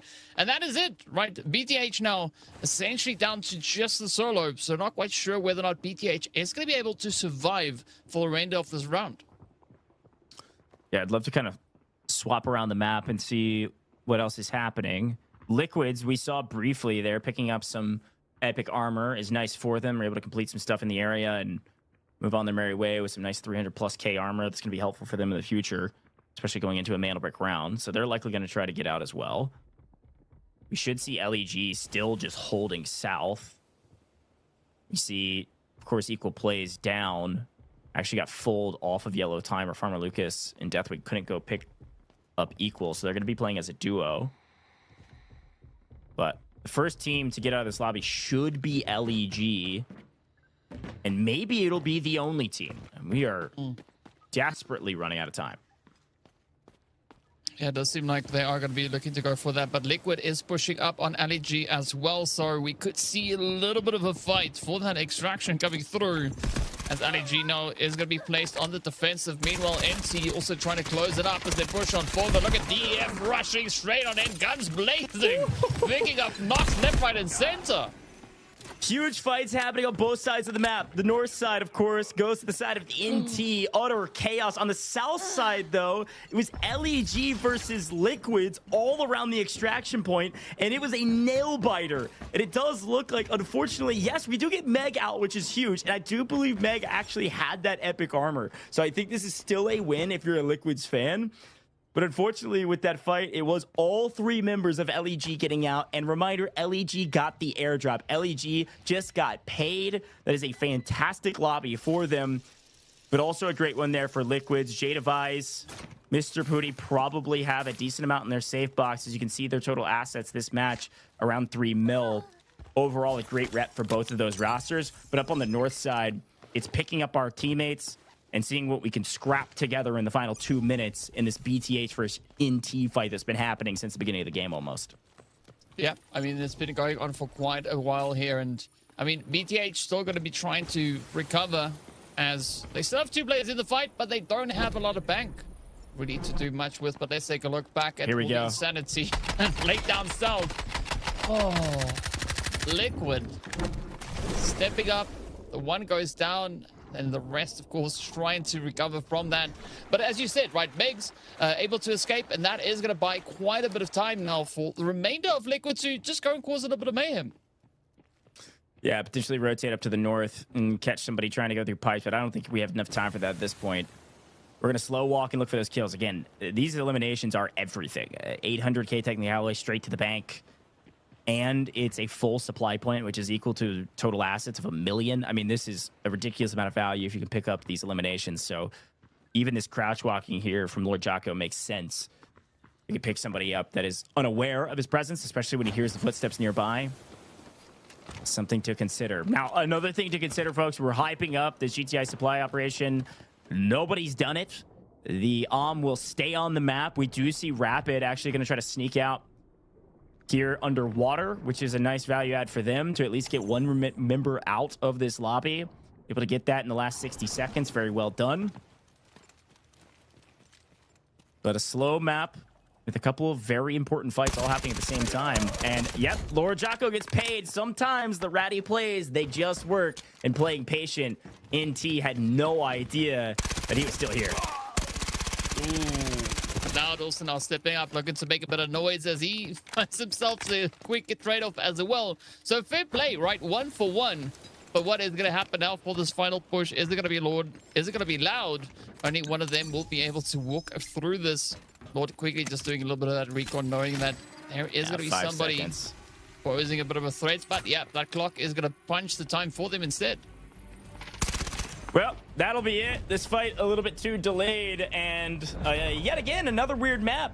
Some interesting fights down on the south side, of course, around the airdrop. LEG get paid because of it. They're able to win the airdrop, pick up at least one elimination, which put equal plays down, I believe, to Yellow Timer, and they got picked up again. Or maybe they just couldn't get the res. I didn't able to see it on our observer view. So either way, DEF lost a player. They weren't able to make a huge impact on the map. LEG, they get the airdrop, and they get out. Now, Liquids, still a decent map from them as well. That was the team that chose Tide Prison. That was the team in last. They desperately need a good one. They got a decent one. They're going to need a couple more bangers or maybe just a couple mantle bricks to start topping this leaderboard. Yep, that's definitely what they will have to bring on through. But of course, what better way to get that done than other than moving into round number 4? Right, round 3, very exciting. And again, quite an interesting few fights that we saw erupting all over the place. But it's all going to come down to who is going to be able to get their hands on the next few mantle bricks available. Are we going to move to round 5? Are we going to move to round 6? Only time will tell, but not. Definitely looking pretty comfortable with those 7 kills and a decent chunk of assets that they were able to get out of this round. Yeah, NT was just kind of farming up on the north side of the map, like playing around the mission, playing prevent the from getting into play, I suppose.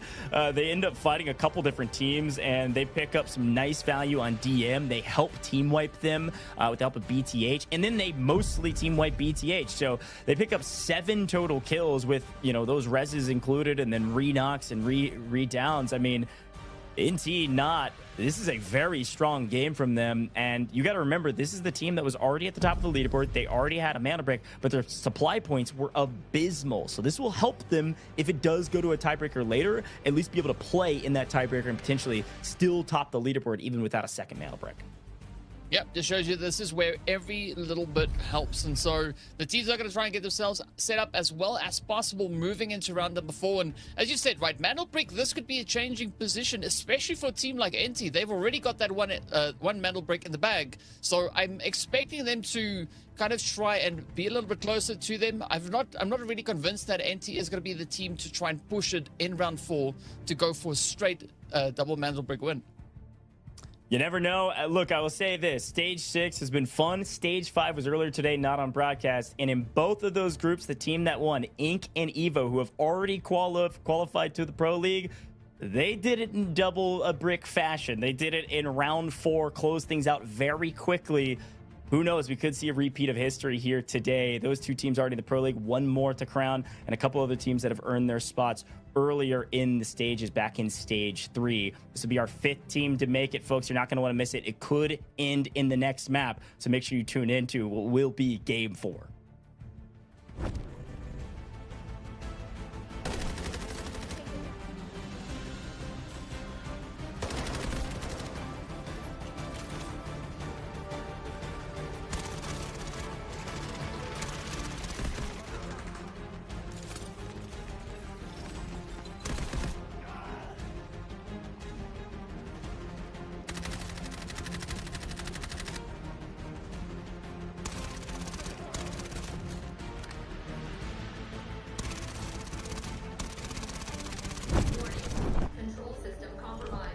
You want to know how freedom is made?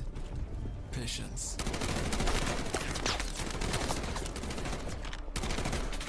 Violence.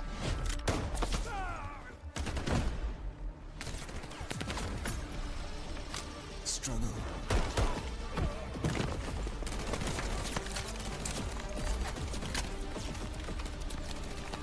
Evolution. Transformation.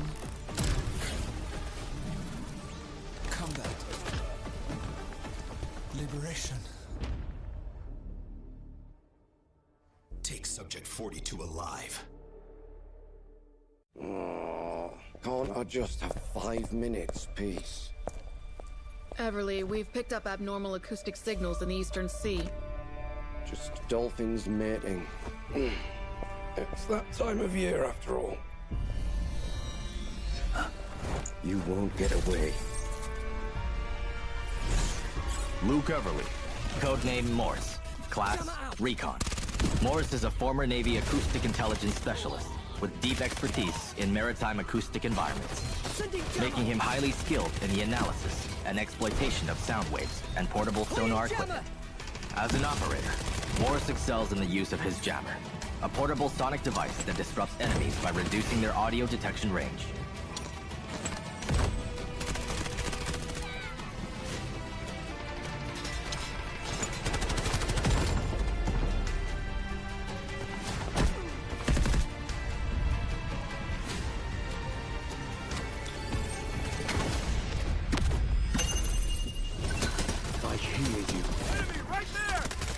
Morse's advanced sonar device emits sound pulses to scan for enemies, generating markers on their positions. No more secrets!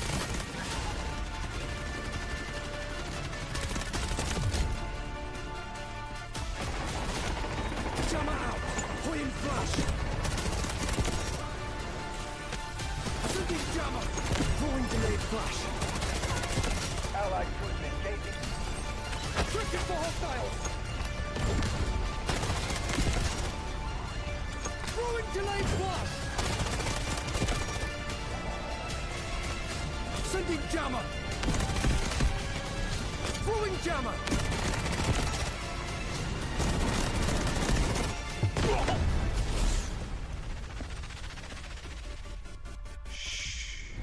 Storm is coming. Everly, a Havoc recovery is on the target. Acoustic signatures match your mark signature with high accuracy. Record their movements. I'll find them. Target acquired. Staging retrieval.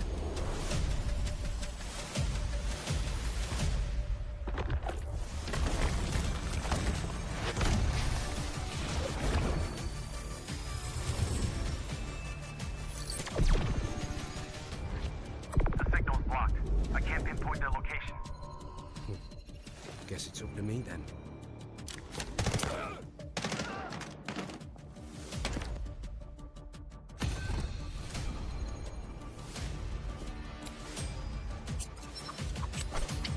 The echo of truth cannot be silenced.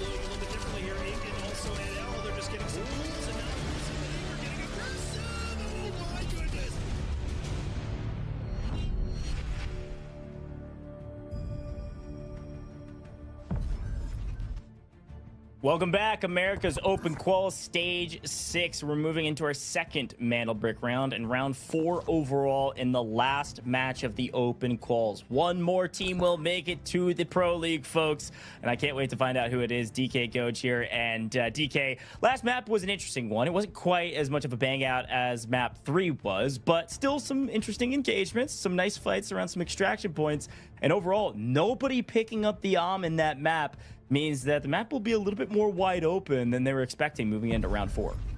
Yeah, that definitely does make things quite interesting coming into round number 4. Wow. But if taking a look at our leaderboard, I mean, not right. They went from sitting on 6 million in assets now all the way up to 13.4, awarding them the glorious 21 squad points. And I mean, if Legit is going to try and play a bit of a catch-up here, right, there is a big opportunity for that, but not. They've just now essentially got to set themselves up. I wasn't very convinced by not, but I can't say that I'm not convinced by them. No, I mean, look, their squad points went from 6 to 21. It's unbelievable, the leap that they made. Again, they were at the bottom of the leaderboard if they didn't have a Mantle Brick, and now they're at the top of the leaderboard because they have the Mantle Brick, and they're near the top in squad points. They're only 2 points behind Legit Brazil. So if Legit Brazil, if this all remained equal and Legit Brazil got the brick next round, yes, Not would be in second, but only barely, which is a huge boon for them, because I do want to remind everybody that, hey, look, folks, EMEA was earlier today, and 5 teams ended up with a Mantle Brick, so it came down to those squad points, which again are calculated 1 point per kill, and then rounded total assets. Just move the decimal plates a couple times. If you see 13.4, that is 13 points for that 13 million. But we are moving to Space City. This is where the rubber meets the road. This is where comp feels fully online. Space City, I think most people love it, and we're going to see it 3 times in a row. You know what else we're going to see quite a few times in a row here, DK, is a lot of Tempest. Yes, a lot of Tempest, a lot of Luna, but not too much, right? Luna, of course, hasn't been picked up just yet, so there is a bit of an opportunity for the teams to really go for that aggressive play. But I think we could also maybe sneak in a few Stingers along the way as well, right? We've seen Stinger being utilized. We've seen Hacklaw being played here. So I'm very curious to see what exactly that loadout is going to be. Yeah, quick look at the T1 spawns. This is an interesting map because the T1 spawns technically very valuable. You can see who can and can't be at each of the spawns. DEF and Not had the T1 spawns on Tide Prison. You will not see them on T1 spawns here in Space City. The problem with the T1 spawns is we've seen a couple teams get, I say, tripped up by the Westgate entrance into the central part of Space City. So that one can be a bit dangerous, especially with how close you are to that T3 spawn on the northwestern side of the map at Dormitory. So some fun early engagements potentially, but you brought up a great point. The thing we're going to see is 100% we're going to see Tempest. So valuable on Space City to grab the brick. Here's a look at it. Every team except for DEF and DM are running a Tempest. And then the other thing you mentioned is Luna's. Very valuable to get that information from the recon arrow and the shock arrow. Can be nice to zone off a Mantle Brick steal potentially. The other thing you mentioned was also Stinger. We're seeing a lot of folks that got smokes because you desperately need smokes here on Space City. So a great breakdown. It'll be fun to watch what these teams are able to do with that comp. An interesting thing that we also see is that very defensive loadout, right? Coming through with Shepard and Uluru, right? That definitely is a different kind of approach that we've seen being utilized as well. So some teams looking to get aggressive, some teams looking to use the defensive in an aggressive way. So pretty curious as to how that could look to play out here. But it is going to be a send now, right? DM already starting to push in, coming in from that western side. They're having no troubles moving forward. But Liquid, though, they are going to be focusing straight over onto Legit yet again. Yeah, it's an interesting play from Liquids. I was going to call them out because DM, yes, they get another T1 spawn. They had one on Brakkesh a while ago, but they were eligible for it again here on Space City, and they get it. They go to Westgate, they full send, and aren't stopped by anybody. And we're picking up rocket fuel in this day and age? All right, DEF, nice find. By the way, they find that over at Printing Room and Assembly over on the far eastern side of the map, so that'll do, but... yeah, surprised to see Liquid's full send command center like this. I thought they were going to maybe play for Westgate and play for the early engagement on DM, but DM have made it all the way to Centrifuge. Well, definitely some interesting tactics coming through here. Liquid now getting a little bit of contention up on towards the northern side, but Meg, though, looking pretty decent, right? Coming through with that the Saniva setup here is going to make things a little bit more challenging, especially for NT to contest. But I mean, Megs looking to get this one a little bit more smoothly now, as just quick fallback is going to allow for a little bit of continuation here. And NT, I think they might have a false sense of security here. Yeah, this is Meg's second time, by the way, to run Saniva and the bow. We'll see if they can get paid for it this time around. But our mana brick is now online. A quick eye in the sky of the station and what's going on around it. It does look like LEG, DM, and BTH could potentially all play for the brick. BTH going to be late to the party. LEG going to be early. Of course, we're going to use Tempest's ult. We're going to grab the brick potentially, use that ult to backtrack all the way back to our team. And it doesn't look like they were actually able to grab it. So we're going to have to back off and wait for that util timer to come back online. It's going to take a little while. And a little bit of who's going to cross the road first. As DM now. Maybe going to make a look at this brick in a second. But it's still at spawn. Oh, here we go. Oh, okay. Or just get it for free. All right, never mind. Don't need any ults. We don't need anything. We'll just walk up and grab it. DM's gonna let that one go by and go, oh, whoops. Now what? Like, sorry you missed out. But now that you have the opportunity, of course, to try and come through and contest it at the decoding station. So interested to see where exactly the teams are going to look to get themselves situated and set up for the push onto this. Ooh, quite a bit of a jump coming through from Legit as they now move in. It is going to be them starting that decode, and the timer has been set. And cue the chaos, please. Bring in the teams, bring in the carnage. You want to see the upsets and maybe a few hand changes coming through with regards to that mantle break. Well, we've gone indoors, folks. Talk about CQB. It looks like LEG has noted that DEF is on the run here, moving towards them. A very quick plant, but at least not the plant I was hoping for. It'll be Utter Chaos and Carnage on the point, like you mentioned, DK. CQB fight over here at test range is, let's just put it simply, it's going to exchange hands often. Now, LEG have a nice spot up on high to potentially grab the early trade. Smoke should come down from DEF. They know they could potentially steal this. Not quite for free, but because it's interior, there's just so many positions. Yes, you have angles on high ground over here in test range where you could get, potentially shot from. But you're not going to get third-partied unless somebody's barrel stuffing you because it's tucked away in a corner inside of the test range. So it's going to come down to utility usage. It's going to come down to those incendiaries from the Ulurus. It's going to come down to some of the frags. It'll be fun to watch if we get there. We'll see how many teams decide to go for this one. Well, interesting thing that we see the players there from Legit Brazil taking their position up in the blue room, right? Last week, we had the players from Never Lose going for the exact same setup, but they weren't able to get that mantle brick. It wasn't theirs just yet, right? Evo came in and stole it from them. And so I'm curious to see whether or not the players from Legit Brazil are going to be able to kind of handle this a little bit better, right? Are they going to look to push up, or will they go for a little bit more of a passive play here? Based on what we've seen so far, it doesn't seem like Legit Brazil is going to be passive whatsoever, as they are quick on the defensive. Yeah, everybody knows where they're at. They know they're in blue. They know they're in the test range. They know they're on height. This is a classic setup. The question is, can 3 teams cause enough chaos where somebody can jump onto the brick and LEG can't shoot you in time? And see what Farmer Lucas decides to do. Well, we're going to head interior, hop into our closet, and prepare to make a move on this brick once the util comes back up or it subsides. You see the shock arrow already invested from the side of LEG. They know that. They've got that timer going in their head, and DF are making a move here now. Pushing out, trapped inside the room. LEG is going to close the door on him and say, nope, you're not going to grab a brick for free here. You're not going to get a free steal. You're going to have to battle your way to a victory through us. So LEG, instead of staying up on high, are getting up close and personal because they know exactly where DEF is. Yeah, I like this push going through from LEG. It is definitely a lot more defensively aggressive, but it is going to be DEF trying to play the upset as utilities now start raining on through. It's just explosions all over the place. But DEF, I like this position for them, right? It's definitely quite a useful position to hold, but it is going to rely quite heavily on what LEG is going to be bringing in here. And can they do much more with the aggression versus defensive position, as we do see a quick knock coming in? That's not going to be enough to deter LEG from just keeping their hands on that mantle brick.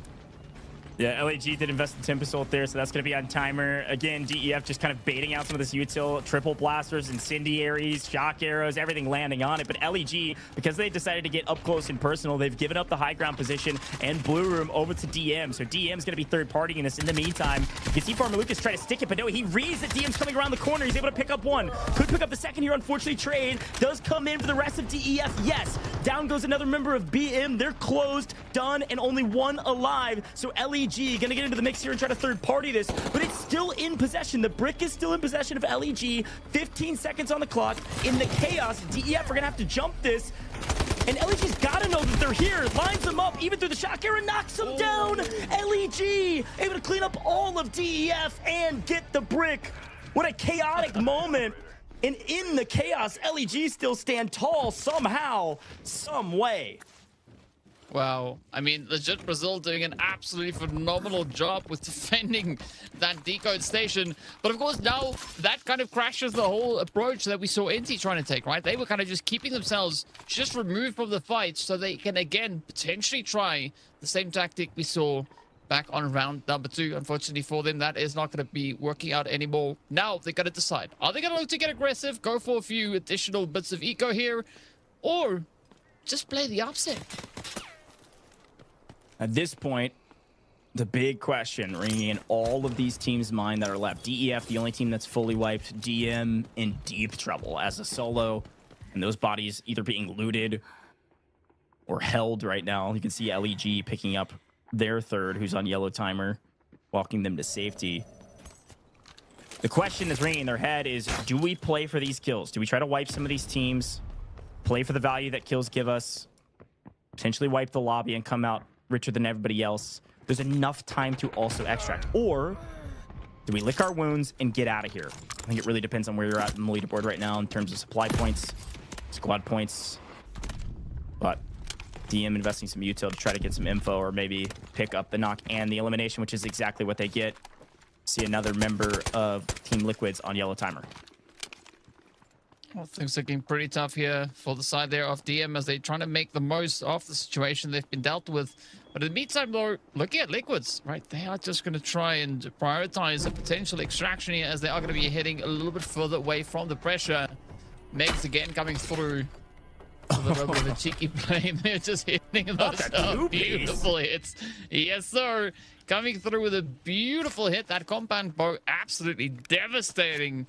I mean, it's insane. The accuracy is just so on point. But, of course, we are yet to see what is going to happen with this round. There's still 8 minutes and a bit of change left on the clock, and there's still so much that can happen here. Hitting the back-to-back bow shots on a moving target. Call him the bow master for a reason. Shout out to Meg. Let's see what they're able to do. They do have a full team of 3 up. That's Team Liquids. They're at the bottom of our leaderboard in terms of total score. You see LEG score has skyrocketed now. Currently still in the lobby. All eyes on these teams to potentially extract. Plenty of time to extract from just about anywhere you want to.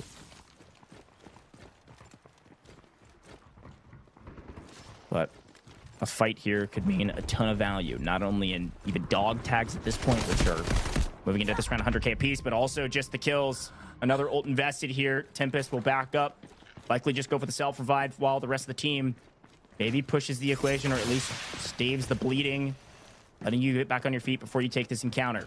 You still see Liquids in the mix with LEG and BTH. Now BTH backing up, checking their back is NT. Look at that, sending one out via test workshop. Gonna take the one seat that's over there and say, might as well protect some of our loot and get out of Dodge.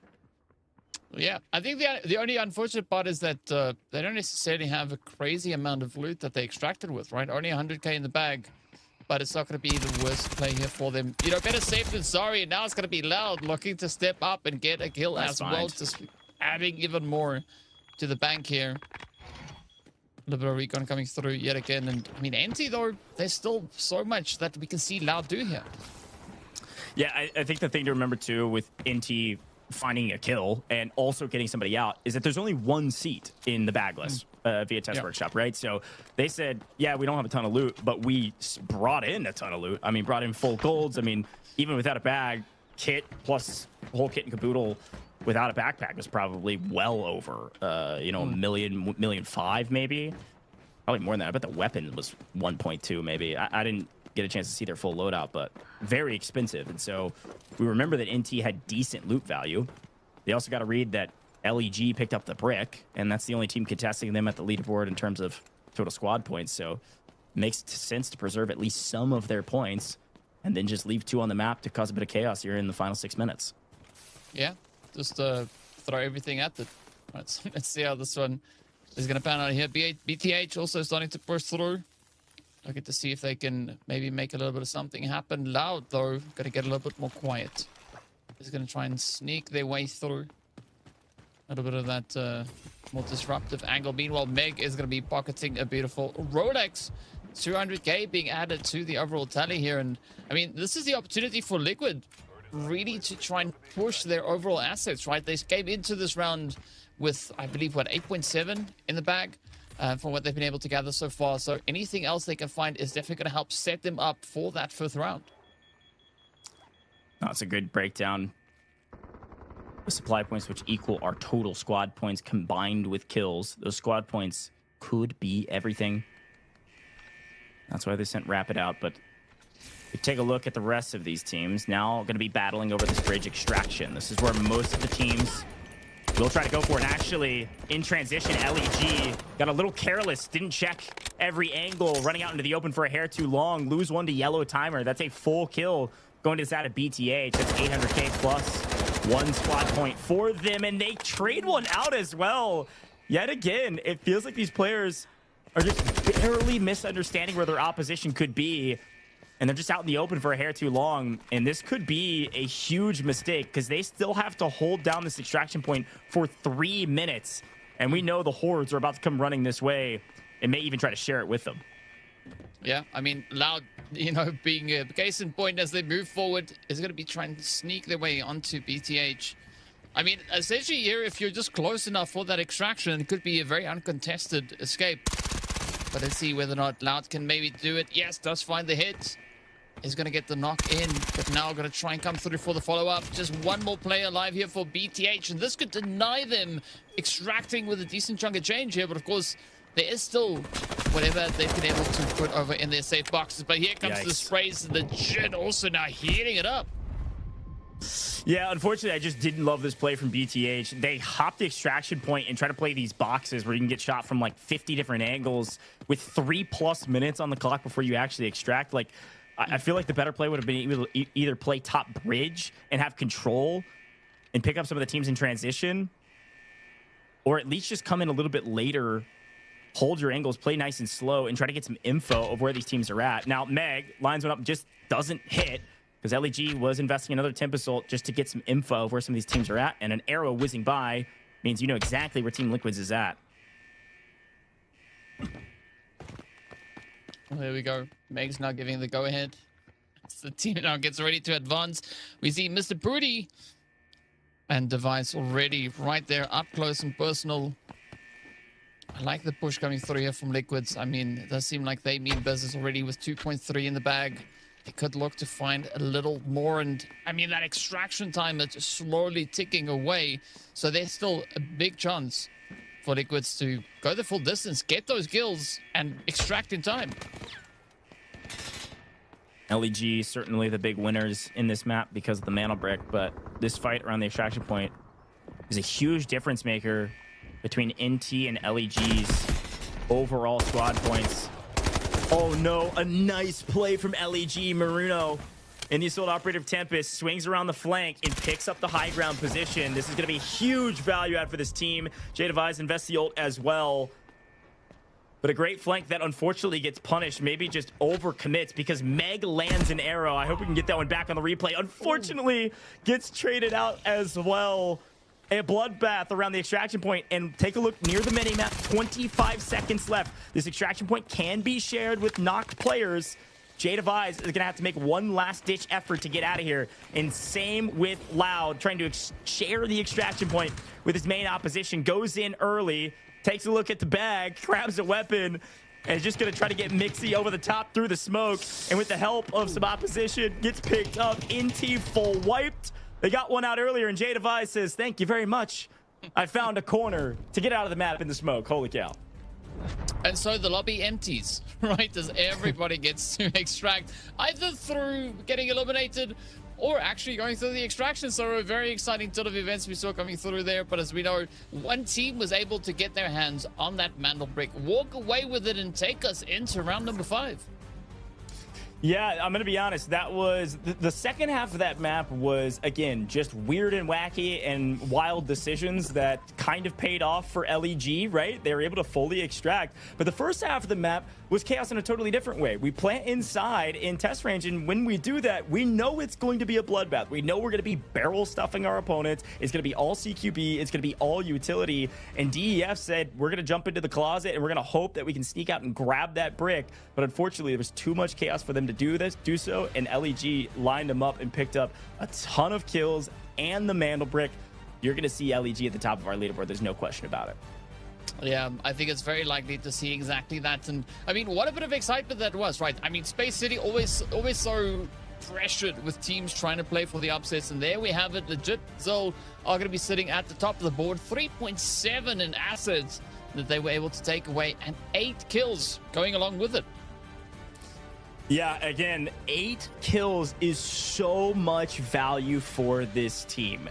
Again, they're going to be tied in mantle bricks with not, which means it's going to come down to the squad points. These 8 kills are just straight up 8 points, let alone the 6.4 million in Technic alloy that they get just from getting those kills. So much value from LEG. This is one of the most values I've seen, rather than just crazy reds pulled on Space City. Just a monstrous round. This is going to be a very tough team to beat if you don't just get 2 bricks and beat them that way. Yeah, I mean, you're going to have to just bring as much aggression as you can. But I think there is going to be quite a bit of contention, especially for a team like Not, right? They already have that mantle brick. And I like that they've slowly been kind of ramping up their aggression here, trying to get a few more assets in case they are not able to get their hands on it. So I think round 5, they really need to try and prioritize that mantle brick. Well, we'll see, folks. We're going to head to a very short break. When we come back, it could be the last map of the day, or who knows, we could have a couple more after it. Don't go anywhere.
To know how freedom is made?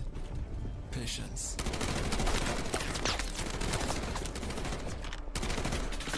Violence.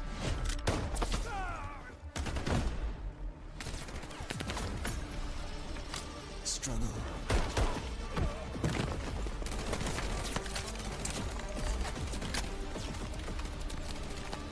Evolution.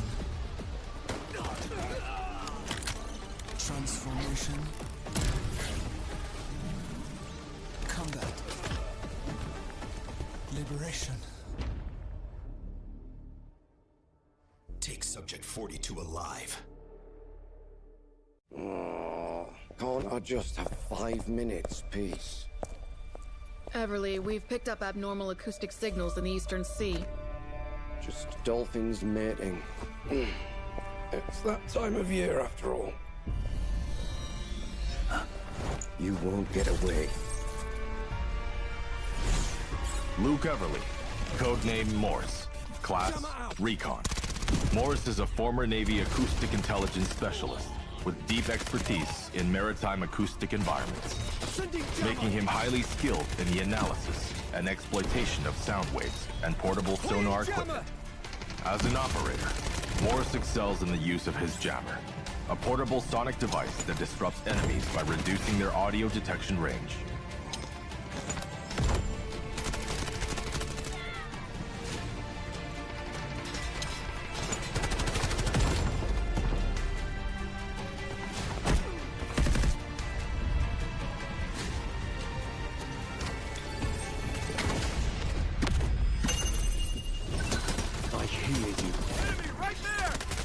Morse's advanced sonar device emits sound pulses to scan for enemies, generating markers on their positions. No more secrets!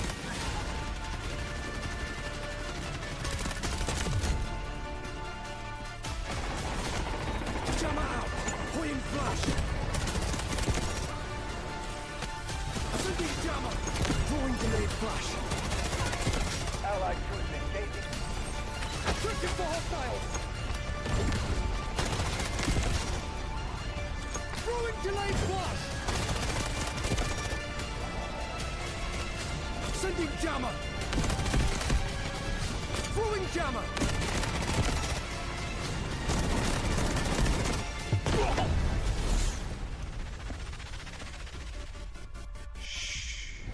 Storm is coming. Everly, a Havoc recovery is on the target. Acoustic signatures match your mark signature with high accuracy. Record their movements. I'll find them. Target acquired. Staging retrieval.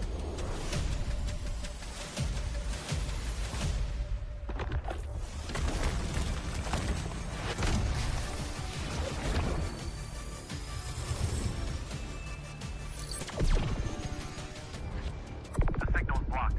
I can't pinpoint their location. Guess it's up to me then.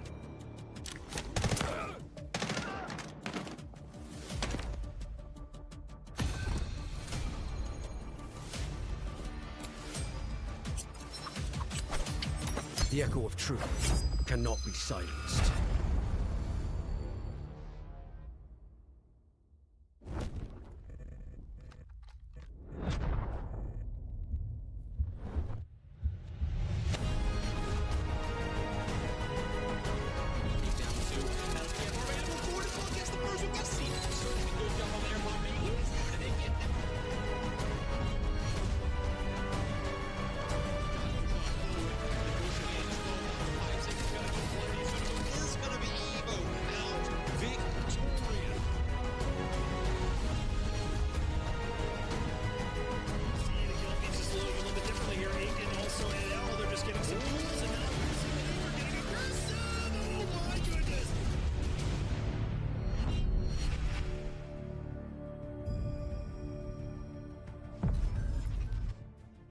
Welcome back. America's Open Qual Stage 6. We've got two teams with the mantle brick, folks, and we're moving into round number 5. Coach DK here on the mic. And DK, we've had a blast, to be frank. And I don't know if it's going to end here, but all I know is that LEG are going to be at the top of the leaderboard by a sizable margin. Yes, tied in mantle bricks, but their squad points are going to be unreal. Yeah, they definitely have been putting in quite a bit of work trying to close gaps wherever they can. But, I mean, going into round number 5, that is where things are going to get quite sweaty and I think a little bit uncomfortable for a few of our teams here. But, I mean, we're here to see it, right? We want to see sweaty, we want to see uncomfortable, and we want to see challenging bits of gameplay coming through here. But there we have it, 43 squad points on the board for Legit Brazil. Yeah, this is, like I said, not even close, okay? We've got two teams on a brick, 19 total kills for Legit Brazil. They've picked up 43 squad points between their total assets, 24 plus 19. There's the math for you. Unreal how high they've climbed in just a short amount of time. And NT, credit to them, picked up that early brick. We're way down at the bottom of the leaderboard in terms of squad points, and they've rallied. And because they got one player out, like I said, DK, it kind of protected their spot on the leaderboard. And this is where rubber meets the road. If one of these two teams grabs a brick, we are done in round 5. All the rest of the team's going to try to prevent that from happening as we take a look at what operators they could select. Anything you notice here? Still got some Tempest on the board. Yeah, we got Tempest in there, we got Lunas, we got Hackclaws, we got Stingers, we got a lot of options for a lot of our teams. But we've seen a few squads already burn up all their defensive angles pretty much, right? I mean, I say all their angles, Shepard doesn't really account for all of that, but we still have a little bit of that Uluru that can come into play as well. So I really want to see Tempest and a good combo coming into this round number 5. Yeah, and here's our most popular operators here on Space City. As expected, you're seeing the Luna and the Tempest. And then the big question is, we've been bringing up Stinger, we've been bringing up, Hackclaw, we're bringing up some of these operators that could see some value. But it comes down to Toxic to see an operator that has not only some healing in her kit, but also some smoke. And that's how things go on Space City. You need smoke, you need an ability to see through smoke, aka Luna and the recon arrows, and then you need Tempest to grab the brick and use that ult. Use that ability to pull the ropes back, swing all the way back to your team, and hopefully have the brick in hand if you're not knocked already. But here's a quick look at some of the spawns, where T1 spawns could go, who could get them, and if that even matters. Because, well, LEG picked up the brick from T2 last time. They could pick up T1 spawn and maybe get to the brick first this time. Yeah, that's going to be the name of the game here, right? You're going to try and get your hands on that as quick as possible and then just defend, right? Just hold it off. And we've seen that, you called it the closet, right next to the decoding station. So I'm going to be curious to see who is going to try and kind of get themselves situated there. As we look at the loadouts there, it is Tempest across the board, quite a few of those Lunas being played as well. But then we've got a little bit of that D-Wolf, and we do have what the other one is, not D-Wolf, it's the healing guy. It's Stinger's on there. Yep. Yes. Yeah, Stinger's super valuable on a map like Space City. I mean, you were hyping it up, no worries there.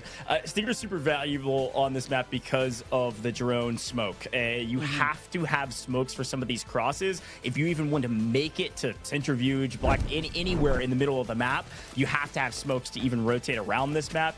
So super valuable there. We'll be watching out for that from most of our teams. But yeah, as expected, we call it the Tempest cheese to some degree. You almost have to have Tempest to play Metal Brick rounds. And we're seeing an early engagement over here at the West Gate, as it looks like Liquids is catching the brute end of a ton of util and actually lose one. No, this is bad news for Team Liquids, as Meg has dropped, and it's going to be no holds barred for DM to come swing up on this fight.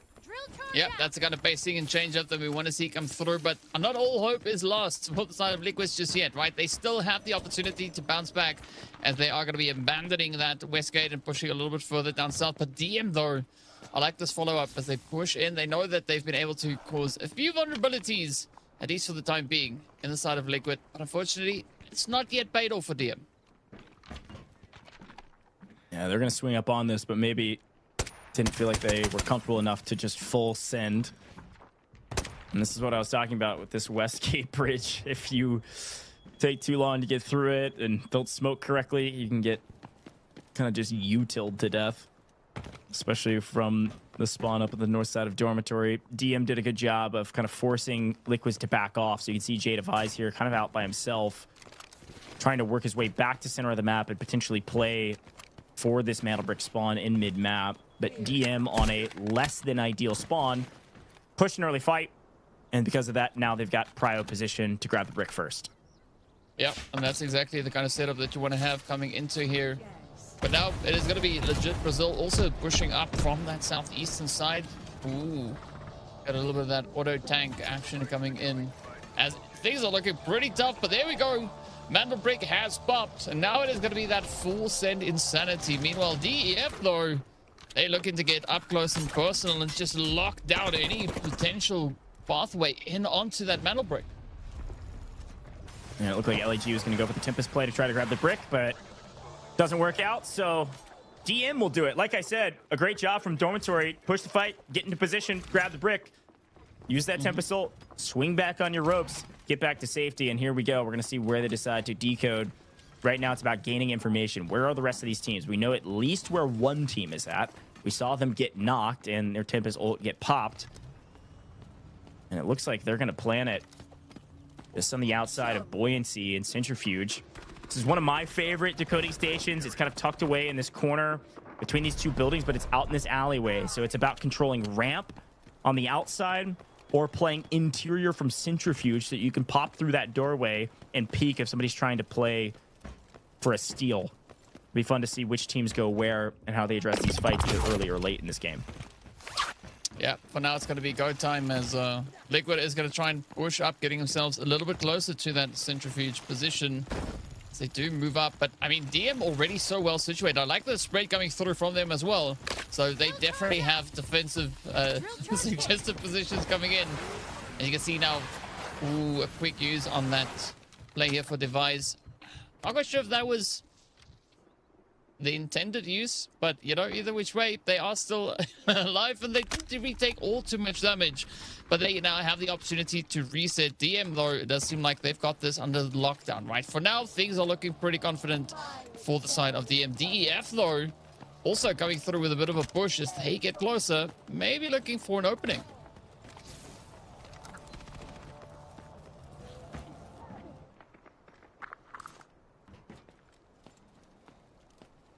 This is a slow play for now. Patience is a virtue many times on a map like this. And it's certainly the case for DM as they lie in wait for their prey. And Liquid's unfortunately taking quite a bit of damage in rotation every time they feel like they are safe and free to rotate. That is not the case. Luckily, with a little bit of help from NT, their aggressors, BTH, are in deep trouble now. BTH and Green now getting pinched from both sides. They're going to have to choose a fight or just choose to back off. And right now, it looks like Toot has chosen to back off while his teammate has chosen to stay and maybe catch somebody unaware. Unfortunately, the drill charge and a little bit of help from the EMP. Yeah, it's toast. See you later. BTH in deep trouble. Should have just ran with Toot. BTH down to a solo. Yeah, it's not exactly the plan I think BTH had in mind, but you know what? It is the way it is. And now it's going to be Liquid, DF, DM, and the side of LEG all contesting for this Metal Brick position. As we can now see quite a bit of pressure starting to build up here in Centrifuge. And I mean, DM, they just keeping their eyes on, their heads rather, on a swivel. So many potential angles to try and keep defended. But LEG, they are going to be pushing up the ramp. Ooh, nice quick defensive angle from DM. It's going to allow them a little bit of continuation here, but again, not a good cleanup though. They are just firing off a few warning shots, telling the side of LEG not to push up just yet. DEF playing low side, outside of Centrifuge. LEG playing ramp, DM inside of Centrifuge. LEG going to go for a steal here. DM know it, and they're going to catch him in transition. Using that Temp Assault, using it pretty early, frankly, means they will not have it on cooldown going in to maybe just the last couple of seconds of the final steal. And DM quickly punished that. It's going to be 45 seconds. Here's DEF just going to go for the full stick. The reach out through the smoke instead of saying, let's wait on any util. We're going to use ours instead. DEF go for the steal and they get it. It's going to at least slow things down and reset that timer. LEG wasn't able to do what DEF was able to do, but the result is the same. Tempest on cooldown, but everything else slow and patient as well. I'm so curious to see what Liquid is going to be doing. We do see them just a little bit further down here as they are right alongside the players from LEG. You can see Damio keeping a very close eye on the position. Spidey senses just absolutely tingling. Well, look at the J-Device basically just waiting for the angles. The push is going to come through here from the Jet, and this is now a full stand on their side, already finding the one knock in onto its Liquid, but can they find the rest? Oh, Mr. Putty, unfortunate bounce on the nade over the top. LEG down to a duo. Liquids down to a duo as well. But all eyes on the brick. DM are able to reseal it back, which will put us to 3 minutes. This is a fight over the ramp position. This is a really important fight to take, and LEG now going to have the advantage. Mr. Pooty down.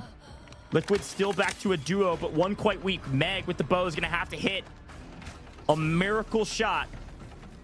J-Devise, like a fish in a barrel. He's about to get shot in the back if he's not careful, but he's hugging the railing to make sure that EXX couldn't just jump over the top and take him out immediately. I'm not sure they know he's here, but unfortunately he is now a solo. It's going to have to be a hero play from him to control the ramp side of this push.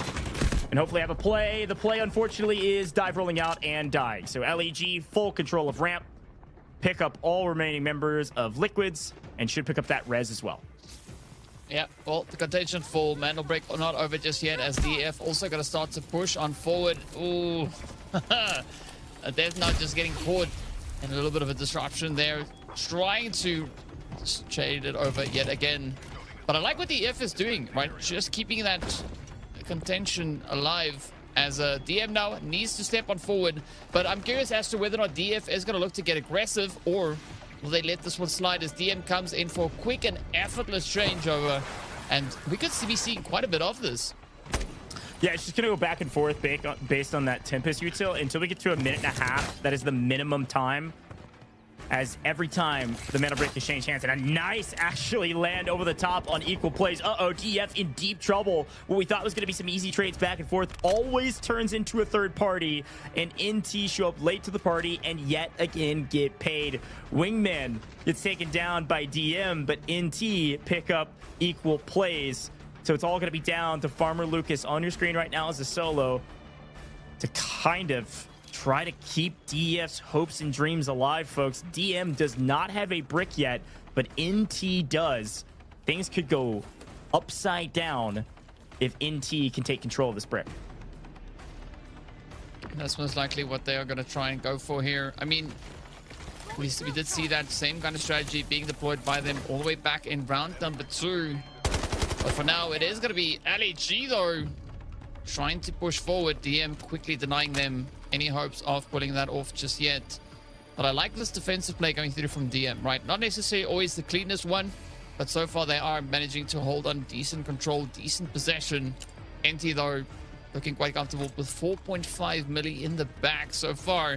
Can they now wrap it up and maybe go for that Mandelbrick yet again? They are going to try and push it, though. Somebody's got to make a play here. I mean, DM could afford to get the brick. We'd keep playing, but NT want to end it all right now, and they're going to steal it. NT in control, 90-second timer is now activated. It won't go any lower than that. Unfortunately, NT was left out in the open for a hair too long. And legit, Brazil, LEG, they saw a window of opportunity, and they took it. One member of NT down on yellow timer. That body is not getting up anytime soon. Maybe a smoke and carry out, but I think LEG will just throw bullets down and pick you up even through the smoke. Let's see. DEF going for some sneaky reses. There's still a chance for Farmer Lucas and co, especially as this brick continues to exchange hands. Shock arrow lands. They know they're on it, and DM able to pick up a decent amount of damage, but no knocks, as it does look like NT have wiped off-screen DEFs. The sneaky res, we hear the beeping, and NT swing on them. DEF are out of here, and their dream of staying alive and making it to the Pro League is going to come down to DM. If NT or LEG get this brick, this tourney is over. I mean, so much riding on it for these squads here. And I mean, it makes sense to see NT and LEG keeping up such a precious position. And the quick trade over onto the side there of DM, as they do extend a little bit too far, are going to be one player down for the time being.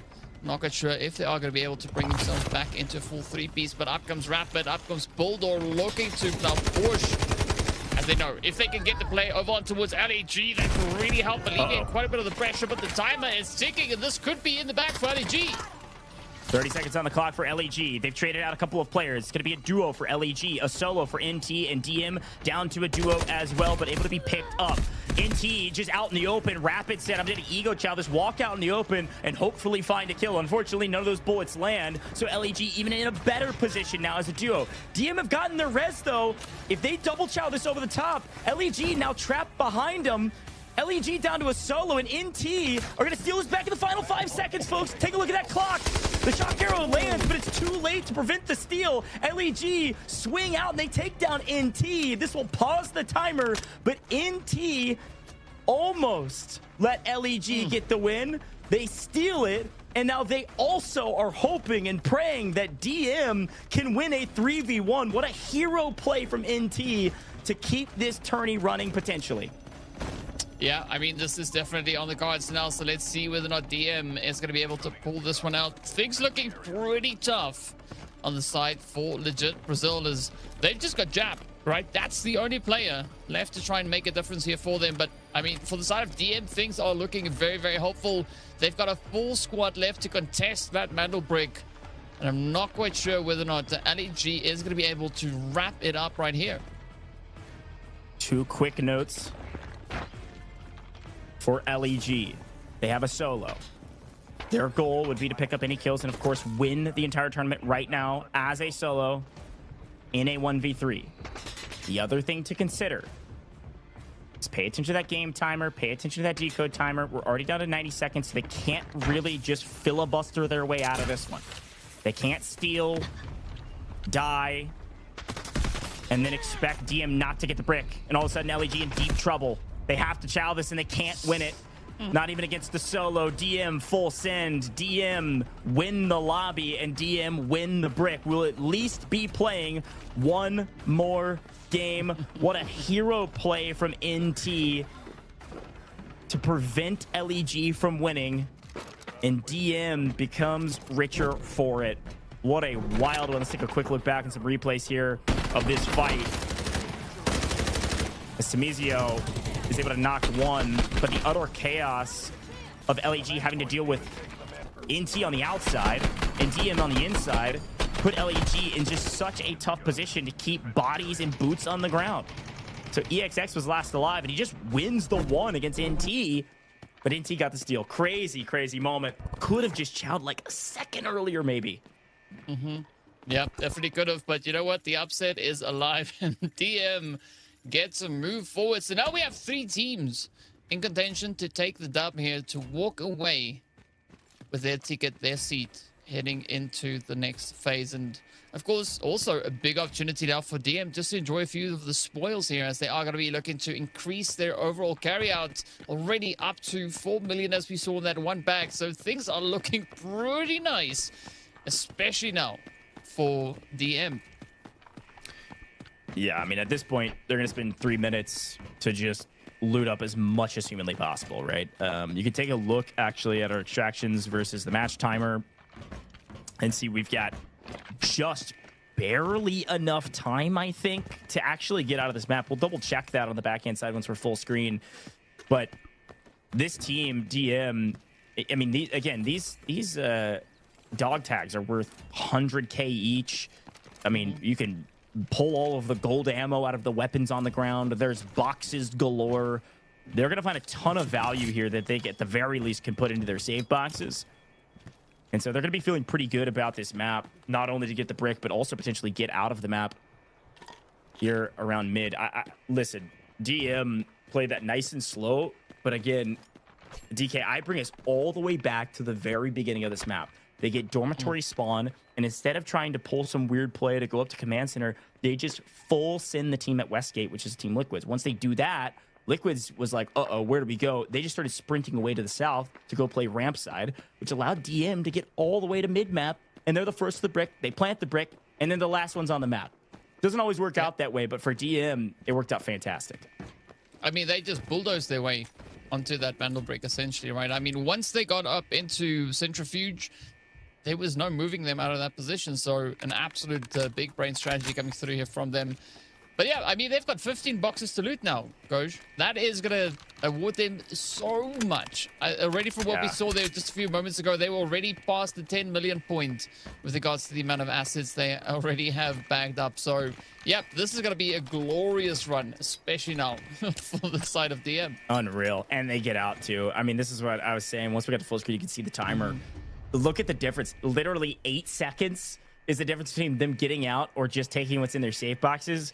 The amount of loot they're pulling out of here, plus the amount of elims that they get, their squad points are going to probably triple from what they had beforehand on our leaderboard. So we're going to have 3 teams with mantle bricks. It's going to come down to squad points. And yes, LEG should probably still be close to the top. DM might overtake them. There's a 10-point difference right now, but DM's getting full out of this lobby with what they came in with and much, much more. This is going to be a fun one to see where we're at on the leaderboard going into Game 6. Who knows? It can go to Game 7 just like EMEA. Yeah, they definitely could. I mean, I wouldn't be surprised based on the way that teams have kind of just been pacing through our past few rounds here. But yeah, I mean, overall, DM, as you said, right, 10 points away with just this game. So it does put them pretty much in contention, right? But of course, at the end of the day, it is all going to boil down on who gets the next Mandel break, right? Could it be DF, BTH, or Liquids? We don't know. We'll find out. But we could be wrapping it up in the final round, potentially.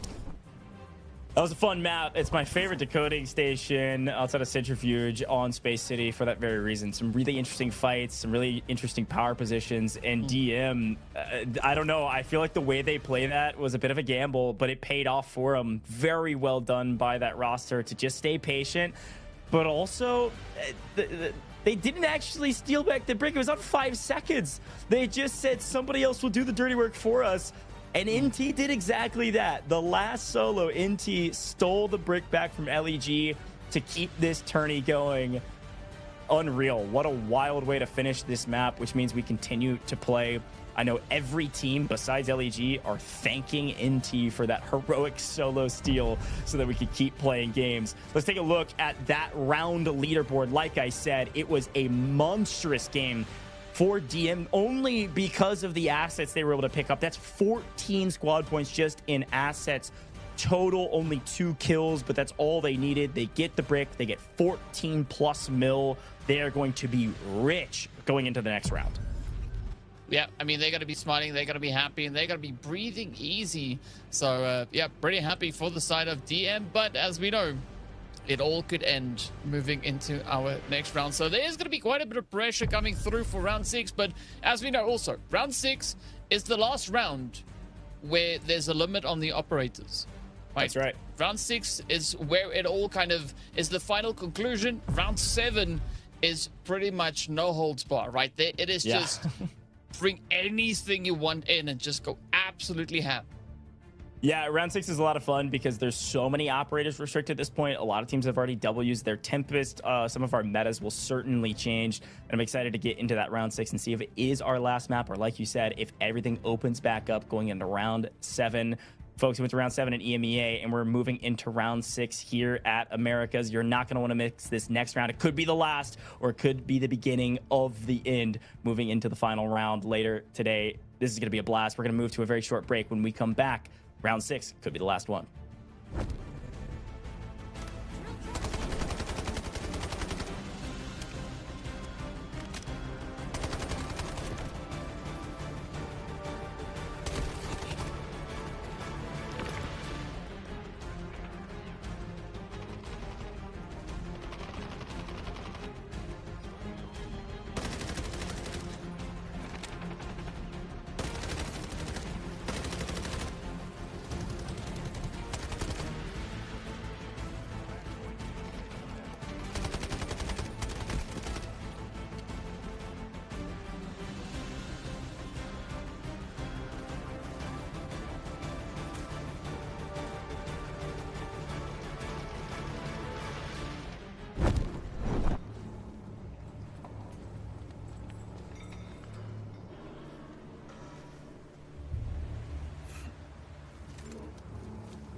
Record their movements. I'll find them. Target acquired. Staging retrieval.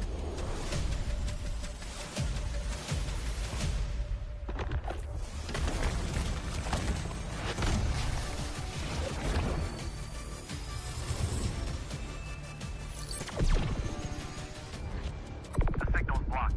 I can't pinpoint their location. Guess it's up to me then.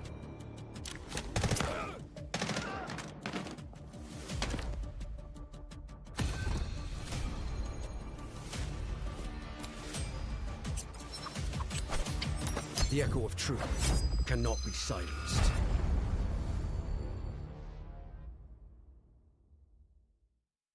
Warning. Control system compromised. You want to know how freedom is made? Patience.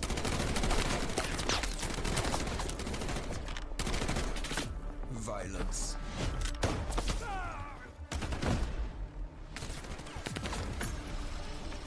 Struggle.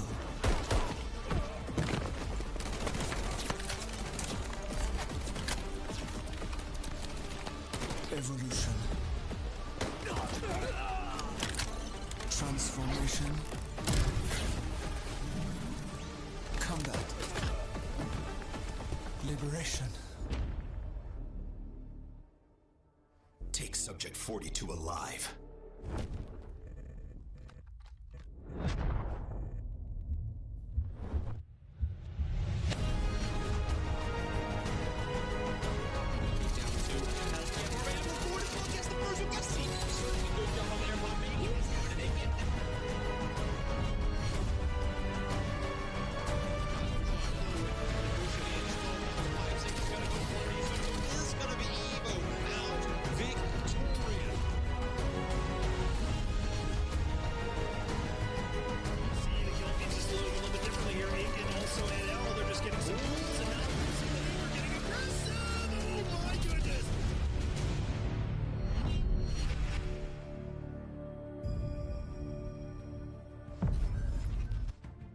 Welcome back, America's Open Quals. It's Stage 6 with the Delta Force Regional Tournament here with Season 1. And I gotta say, we've been in for a banger today. This is one spot to the Pro League, folks. The last spot to the Pro League. And we're moving into potentially our last Space City map here with game number 6. Back to Space City we go. A lot of operators restricted.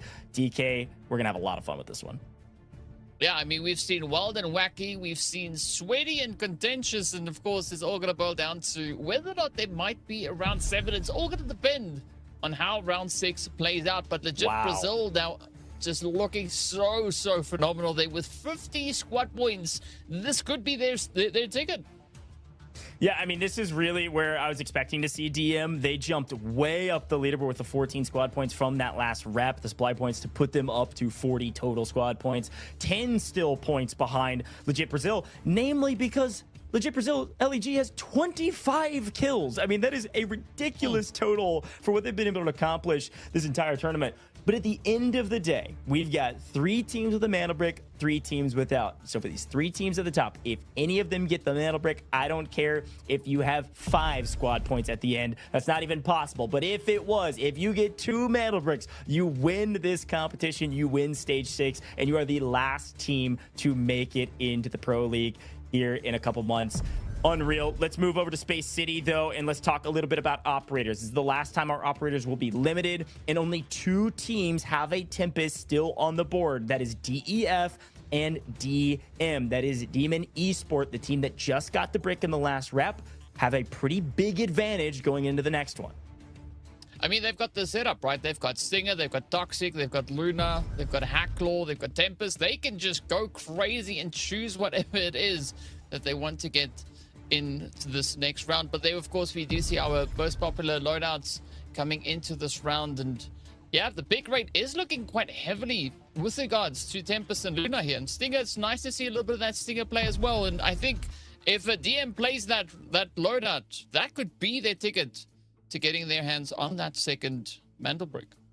Yeah, I mean, it's very clear there's a meta that has emerged through all of the hundreds of scrims these players have done and all of the other 5 stages that these players have been through, because we're seeing the same operators over and over again on Space City for a very good reason. Here's a quick look at some of the spawns from the last rep and then moving into the next one where people could land. Again, namely, DM will have an opportunity to have a T1 spawn. The team that just got a break could go back-to-back and close things out, as they did have that dormitory spawn from the last rep. But here's a look at their loadouts, and overall it is DM investing fairly heavily. You do see Liquids investing heavily with golds. Everybody else is saying we're going to stick to purple because these squad points may matter, and we don't want to spend all of our resources off rip when it could come down to a tiebreaker.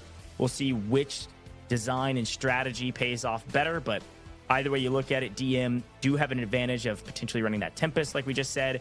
If you call that an advantage, I certainly do. And then also running some golds. Let's take a look at all of our teams and see who spawns where and where do they go off rip. It looks like LEG going to slow things down here at Dormitory. Yep. I mean, we saw that Dormitory spawn earlier and how well it worked out for the side of DM. Are they going to try and replicate the same efforts? Not quite sure, but it's going to be empty though. Pushing straight over to the gate, the west gate, trying to gain entry. It is going to be a fight and exchange between LEG. Meanwhile, NT, a very effortless push through as they are in.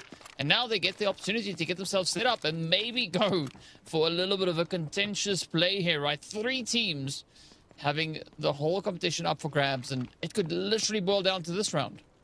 Yeah, because LEG didn't decide to just full send Westgate, NT was able to make it through. These 2 teams are still staring at each other.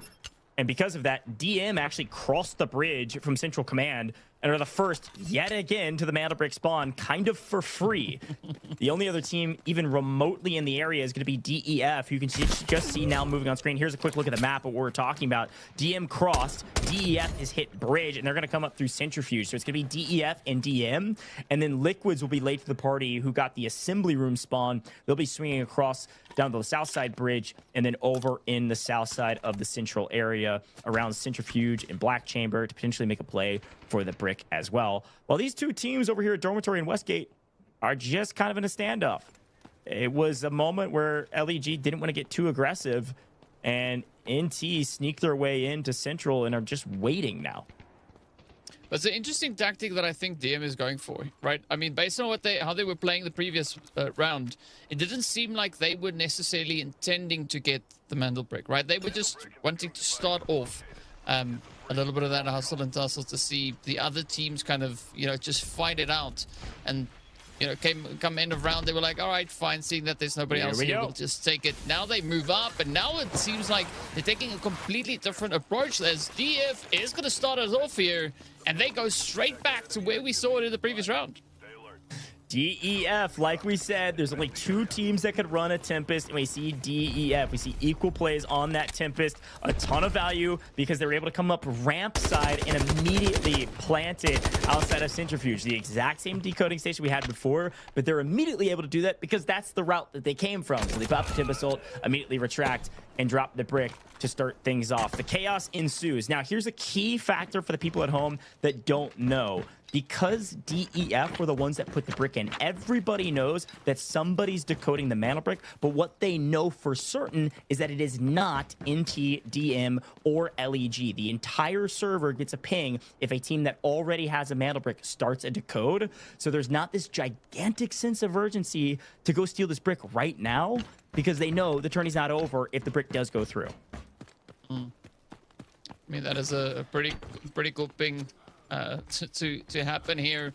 But I'm looking at the operator choices that the squads went for here. I mean, it does seem like it is a lot more of an offensive approach, right? A lot of those more aggressive operators now coming into play. You don't see a lot of defensive or shield users really being utilized here with the engineers, right? I mean, we do have a Lulu in, but aside from that, nothing else really coming through here, as it's predominantly Shepherd and D-Wolf over on the side that we just saw there. DEF also coming in with a full-on aggressive loadout, and I want to see, can they bag this one up? Can they maintain control of that Mantle Break long enough to decode it?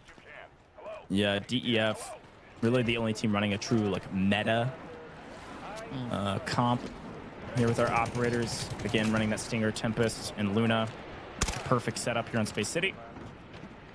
But we did see that DM did have a sniper in hand. You can see it on your screen right now from Pecky. Actually landed a shot on BTH originally. But they, looks like, have picked up their teammate and are having to back off, playing bridge, command bridge on the north side of the map.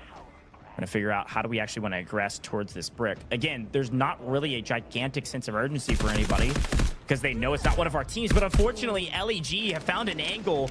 They've been very patient up at dormitory. They decided to wrap back up to Central Command and have caught BTH in a bit of a pickle. I'd say a lot of a pickle, right? That is not the kind of position that BTH wants to find themselves in, but either which way, LEG not going to be backing off of that. They do have the current total score lead as they are sitting on 53 points. But for BTH, I mean, I don't really see a big bounce back here, unless, of course, they are going to try and contest for that Vandal break. That could be, I think, the only plausible way for them to stand a chance and make it into our next phase here. But for the time being, Liquid are going to be situated on that far southern side. Ooh, DF equal though, just locking in on the compound, on the rather on the alleyway.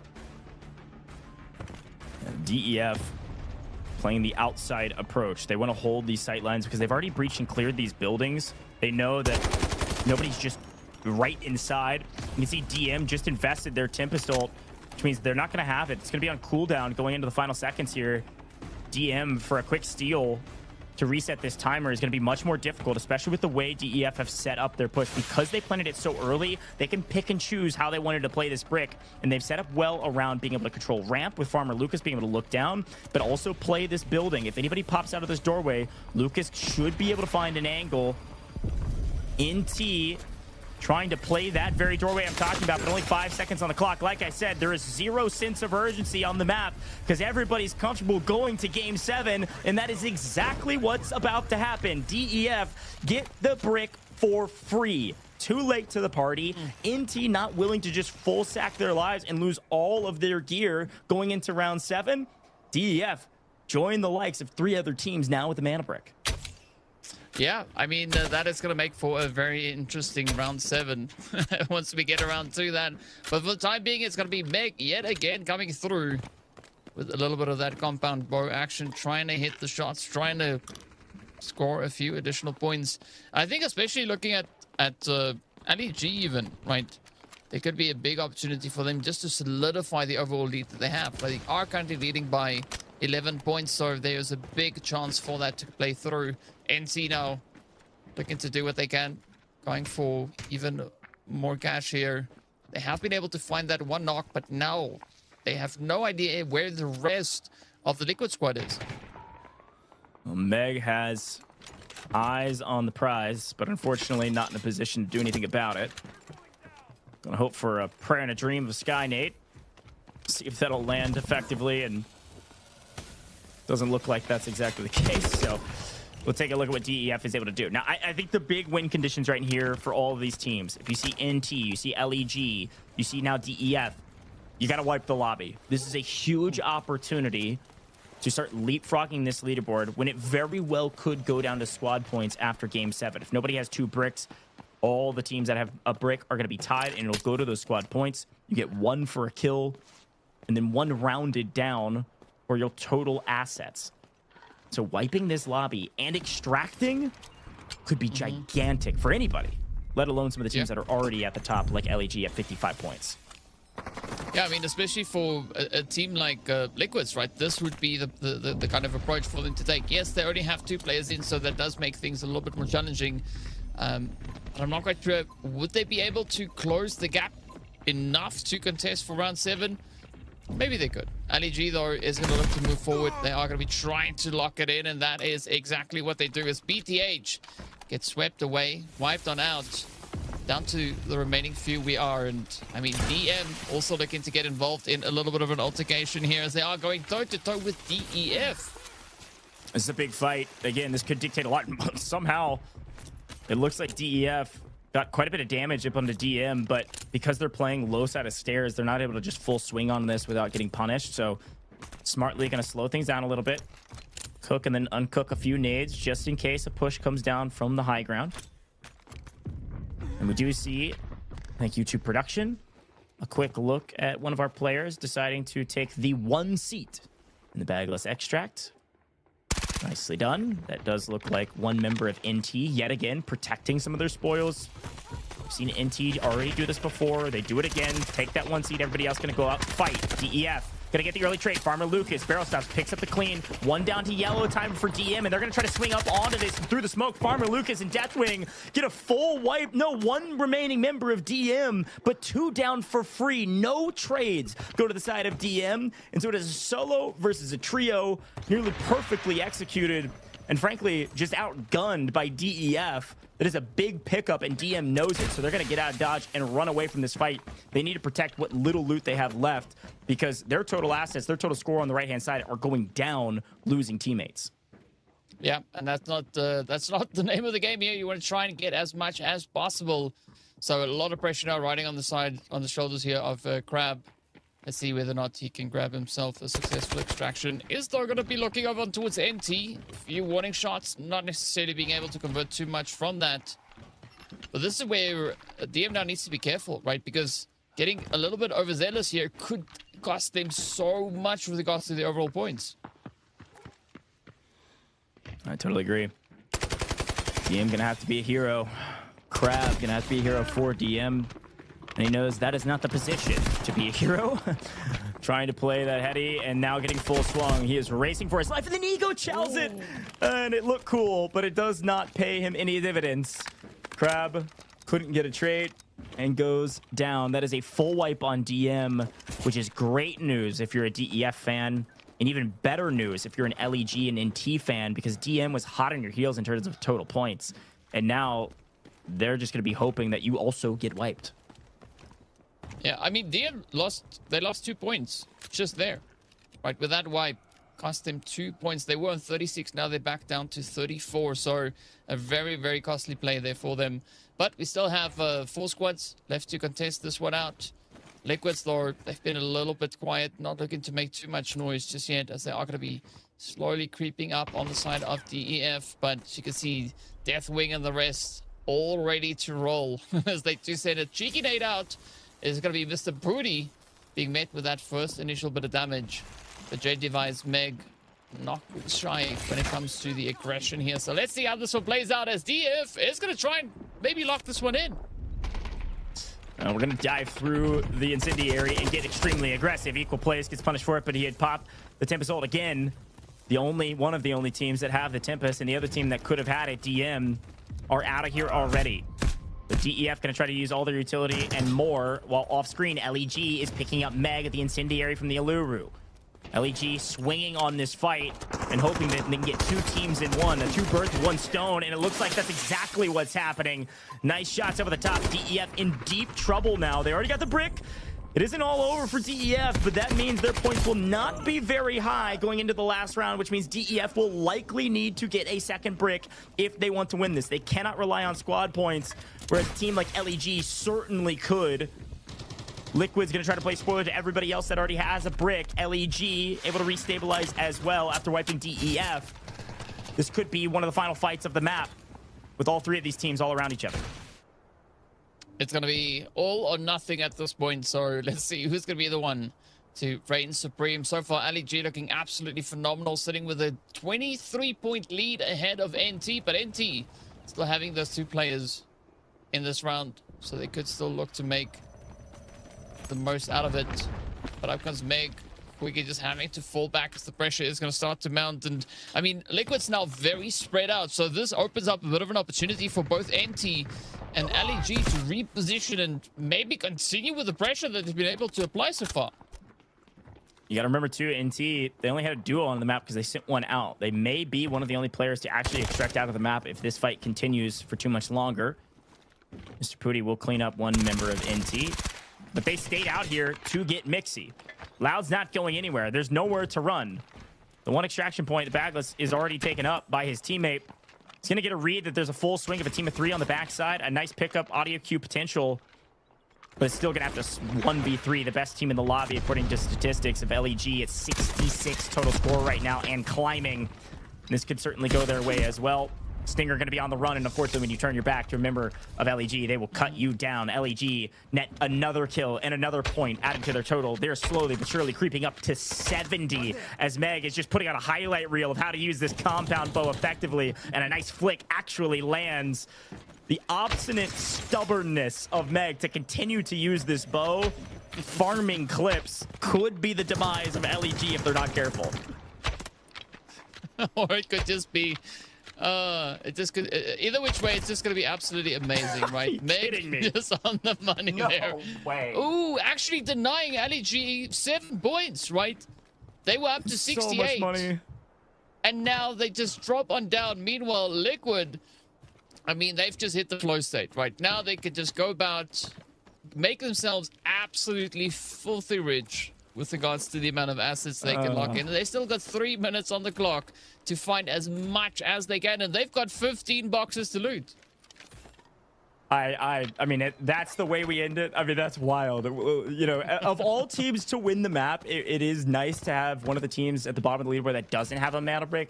If you're a team like, you know, NT, who was desperately needing to close the gap to LEG in case it does go down to a tiebreaker, that is good news. Here's the problem. NT only got 1 player out, and we can look at the total score. It's on our screen right now on the left. It's LEG, and it's not even close when it comes to squad points. Now, they did lose out on almost 9 points by getting wiped by, namely, Meg and the compound bow. But still, they've got a very comfortable lead, so it's going to come down to the second brick. And at least this Liquid squad will at least put themselves in a conversation in terms of squad points, but it really won't matter. I think if they were able to get a crazy amount of loot and all extract, and then do it again, they'd have to win the map again, pick up like a 20 mil raid and like a ton of kills to even have a conversation. And of course the brick to even tie and then play for squad points. I'm getting into semantics, but all I'm saying is this. In the next round, DK, LEG can play to stall it out and not let anybody else get the brick. Everybody else has to get a second brick if they want a chance to win. Yeah, I mean, otherwise, you know, energy, it's theirs, right? The Brazil could then walk away with that seat, right? That is what they're playing for here. So I think there's going to be a lot of tactics at play moving into our final round. And I agree, the teams will have to go full send to get their hands on that Mandel break if they want to have the seat being awarded to them. So I'm super excited to see that come through. I mean, we had last week finished with a double Mandel break play. This week, we are heading all the way to the end, all the way to the insanity that round 7 is going to be bringing in. And as we said before, right, all of the operators are going to be unlocked again. So you can choose whatever you want coming into that final round. Yeah, it's a really good shout. It does mean that all of our teams will likely run Tempest, Toxic or Stinger, and Luna. So it's going to be a lot of the same of what we've been seeing this entire time. But a big shout out to DEF for using their advantage wisely, right? Again, I've been harping on this point because it is an important one with how strong, nice find by the way for Jade Advise, but how strong Tempest is in the current meta here in operations and especially in esports around this double Battle Brick format. And it's for that very reason what we saw from DEF. They were able to immediately start a decode not near where the brick spawns because they used the tip assault, grabbed it, got out for free, and then immediately planted it. And by the time anybody could even react, we're playing pretty timid, it allowed them to get the brick for free. Nobody else would make the play. So again, tip is extremely valuable, and DEF still have a chance, folks. But the question remains, can they go back-to-back? If you're a DEF fan, you're certainly hoping so. And DK, if you're a fan of any of these teams from besides LEG, you desperately need this mana brick. But for a team like LEG, they can sit back, play slow, play patient, and just try to deny, and they could still win it based on squad points. A lot still on the line for round 7. I mean, the game's so close so many times, and I just like the continuous upset that we have, right? Teams stepping up, trying to challenge anything they can here. And I mean, we've seen some steals, we've seen some beautiful strategies being utilized, and it's all going to boil down to who has the best one coming into round number 7. We've also seen some nice compound bow shots. You know, I'll give Meg some credit, okay? They finally started landing here in this last round. Team Liquids went out the map on the back of Meg picking up the last couple members of LEG. So we take our wins where we can get them. Let's take a look at the match leaderboard. You can see DEF didn't get much assets at all, but they do pick up the mana brick, and that's what they needed, folks. 2 kills, a few assets, but the brick puts them in contention. They could double brick back to back and potentially win it all in round 7. But LEG, they also get wiped. You've got to remember, though, that they still go positive, even though their kits were extremely expensive, because they picked up so many kills. Now, looking at DEF, only 2 kills. You can see their stats here. Yep, it is looking pretty good for the side of DEF, but as you can see, legit, they've just been absolutely cooking it up. 8 eliminations in the bag. I mean, it's essentially like that play that you get over on Zero Dam, right? Where it's like, I call it the goblin safe, right? Where you got to go in before the gas comes. It's like that, but there's just even more. They just swimming in it, right? They just, you know, sure. It doesn't matter. We can pick whatever we want. We've got so much techno ally to work with. I mean, do you want something? Sure, just have it. Yeah, hey, look, it is almost over, folks. The last round, no matter what. And I need to remind you, yes, all operators are on the board, but also the team in last gets to pick the map. You're not going to want to miss this, folks. We're going to head to round 7. It's been cinema all day, and we're about to end with a bang. We'll be right back in just a moment.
Record their movements.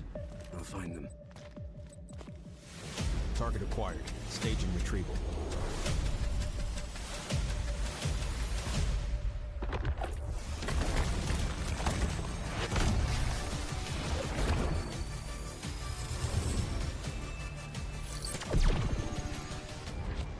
The signal's blocked. I can't pinpoint their location. Guess it's up to me then.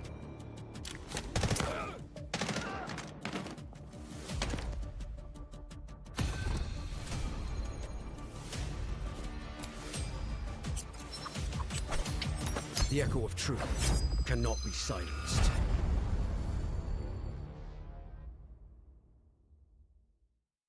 Warning. Control system compromised. You want to know how freedom is made? Patience.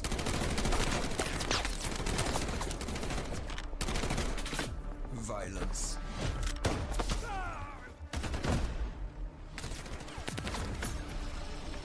Struggle.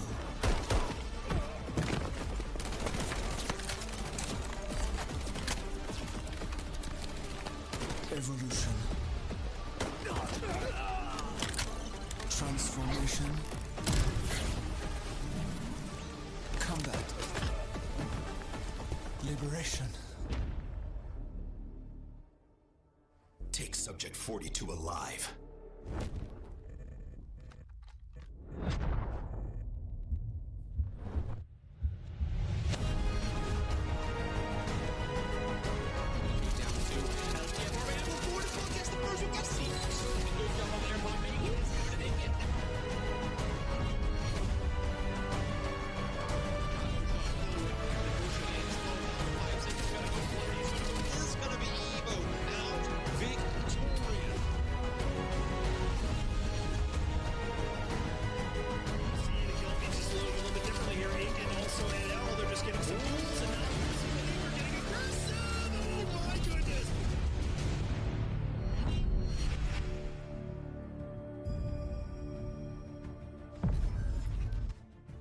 Welcome back to America's Open Qual Stage 6, folks. We are into round 7. There's something in the water today. EMEA went to round 7. We're going to round 7 in Americas. And we've got 4 teams with a mantle brick, which means we have 4 teams that likely could win it all and get our last spot to the Pro League after all of the other 5 stages, plus other qualifiers, plus teams being invited. This will be team 12 of 12 into the Pro League. Coach DK been on the mic all day today, and DK, we've had a blast. I think the biggest question in my mind is, where are we going? The team in last gets to pick. Yeah, Coach, that is going to be a very good question. I mean, we could go to one of 3, right? So there is quite a bit of a surprise, I think, just waiting around the bend to see exactly where we're going to be heading. But either which way, I think it is going to be an absolute banger of a game, right? Because there's so much riding on this final round, right? The big deciding play for our squads, and of course, looking at the point situation, if Liquid or BTH get their hand on the brick, it is going to go to legit Brazil, right? Because they've got the points, and I don't see not catching them. Yeah, 100%. I think that's a great breakdown of kind of the win condition for these teams. BTH is the team in last, which means they get to pick the map. And essentially, there's 0 chance they can win. Because if they get the brick at 16 squad points, and even if they put up a 40 squad point game, which is like 20 kills and 20 mil, okay? They're still not up to where LEG is at. So with that in mind, I'm thinking they're going to cause some chaos and send us to Tide Prison, okay? That's at least my prediction. But LEG in a very strong position, which means they're the only team that can kind of say, hey, it's okay if Liquid or BTH get the brick, or if no one gets the brick, because we will win regardless. However, if you're a team like NOT, you're a team like DM, you're a team like DEF, you have to go for this second mantle brick, or hope and pray that if nobody gets it, you wipe the entire lobby, have plenty of time to loop, and get out of the map. And even then, it would be very, very close if you drop a huge game. So I think every team will be playing for the brick very aggressively. And a team like Liquids and BTH, they're here for a dang good time. They're going to cause some chaos, and they would at least add some salt to the wound of spoiling somebody else's chances of making it into the Pro League. Yeah, spoils are going to be all over the place here today. So I'm curious to see what's going to happen, right? Which map we're going to go to. And of course, as we were talking about the operators, right? We are going to be looking at a full-on, just absolute upset, I think, coming through with regards to that, right? Tempest, we're going to have some Lunas. We could see some Toxics being played out as well. We're going to Space City. Ooh, really? That's going to be a fun one. Okay, so one thing, I don't want to see that final extract, right? For whomever gets their hand on this last Mandel brick, right? Just don't go to the crates like we saw earlier, right? Sure. Don't go there. I am very surprised. To be frank with you, I am very, very surprised we're going to Space City. It feels like an honest effort to say, hey, this has been a great competition. Let's end it in a fantastic way. No shade towards Tide Prison. It just plays quite differently from Space City. All of these teams likely going to be running, yep, this comp right here, or maybe just sub out Stinger for Toxic. All of our operators back on the board. So you're going to be seeing all meta comps, a true 6-team brutal battle for this final Mantle Brick on Space City. I'm excited to see who comes out on top. And again, we've set the win conditions already. It's just a matter of waiting for the match to get started. Again, same conversation, same operators, same meta. It is the meta right now, and every team has to run it, or you're just going to be, unfortunately, out of your wits' end to try to hopefully get the Mantle Break without a Tempest in particular, and without those smokes or recon areas to see through the smokes. Now, looking at the spawns, DK, we do know that Not had a T1 spawn, and DEF had a T1 spawn that time around. So into this next rep, you will not see them there. Now, it doesn't mean that if you have a T1 spawn, you will get the brick first, or that you will necessarily, win. But it does give you a nice advantage to get to that brick first, where it spawns, and hopefully set up a bit of a trap for your opponents, or just steal it and run away and start the decode first. Yeah, I mean, so many different tactics at hand here. Interesting to see Liquids, though, going for a slightly more defensive approach here, right? With them including Shepard in their loadout. We've got a bit of that Gizmo coming in there as well. But the rest of the board is pretty much Luna, Tempest. We see Toxic in there. We've got a little bit of not Shepard. I keep on saying Shepard. Stinger coming through as well. So it is going to be a very exciting round here for the teams to get the ball rolling. And off we go with some early crossbow hits as, Luna trying to scout it out. Yeah, and again, LEG, they get the T1 spawn at Westgate, and it looks like DM are going to swing on them immediately. We have to pay attention to this fight, because it could be the difference maker in LEG having a deep problem. And speaking of a problem, it couldn't get any worse than this. A classic Westgate move, stop at the bridge, don't smoke correctly, or unfortunately just get unlucky. LEG down to a solo, 2 down, nearly irrecoverable. LEG fans are aghast right now at what just happened. Uh-oh. This leaderboard is going to be wide open. Oh, it's going to be a super exciting round, though, that we have ahead of us. As you can see, the rest of LEG, though, just trying to cool off in the drink here, having a bit of a swim, enjoying the scenery. Curious to see where they're going to decide to come out, though. Yeah. I gotta jump in, because one thing I noticed just a second ago, we saw the passing of Lapua ammo from the side of DEF. You and I were talking during the break if DEF was going to bring in that AWM that they pulled in Zero Dam that they've been holding on to for so long. It seems like they had enough money to make sure that they used their 5 bullets. They're passing that ammo around. Here's a quick look at it, and you can actually see in the replay the ammo. DEF should have the on this map, as LEG are down to a solo. A lot at stake here. And DEF are not going to leave it up to any luck. They're going to try to use all the firepower they have. Yep, it means they mean business coming into this final round here today. I would love to see a little bit of that AWAM action. I know you call it the arm. I love to call it the AWAM because that's just what it does, right? It just goes wham! The shots. Sure. Regardless of where you use it. But now, NT, I like the setup here coming through from NT as well, right? Not necessarily going to be pushing to the brick itself, but they are going to be waiting for right at the potential decoding station. NT throwing down some shots, trying to get a tag on DEF. We're going to go for the steal, likely with the Tempest ult up. Couple people meet at the doorway, bash their skulls against each other, and it looks like DEF come out better for it. They at least get the knock, but Pecky from DM gets the brick. A much better position for DM. Took quite a bit of damage, but didn't fall. I want to say that actually came from the Havoc auto tank there. Also a bit of damage to maybe the boss, but either way you look at it, DM get the brick, and they go back to the same decoding station 3 times in a row. Outside of Centrifuge. Here we go, folks. Same old classic esports here with Delta Force. Let's see who comes out on top. It does look like after a long wait, LEG was able to swing back for a couple reses. Yeah, so far it might be some point of recovery at hand here for the side of LEG. Of course, that is going to bring them right back up to a 2-piece. As, now going for the third. Oh, this is actually looking very hopeful, right? Fortunately for LEG, though, there was no confirmations, right? It was just you know, they're still managing to hold on by a slither here. And now it is going to be down to our next point of contention as DEF just patiently waiting, trying to get themselves a little bit closer. Are they going to try and go for that mantle break or just try and wipe out a few squads along the way? Oh, thank you very much. Yeah, it's a good call out. You know, it's funny. LEG, I assume, I didn't see all the looting come through, but I assume LEG, the 2 players that just got revived with Yellow Timer, probably don't have a gun on them. Likely got looted by DM on their way into mid-map.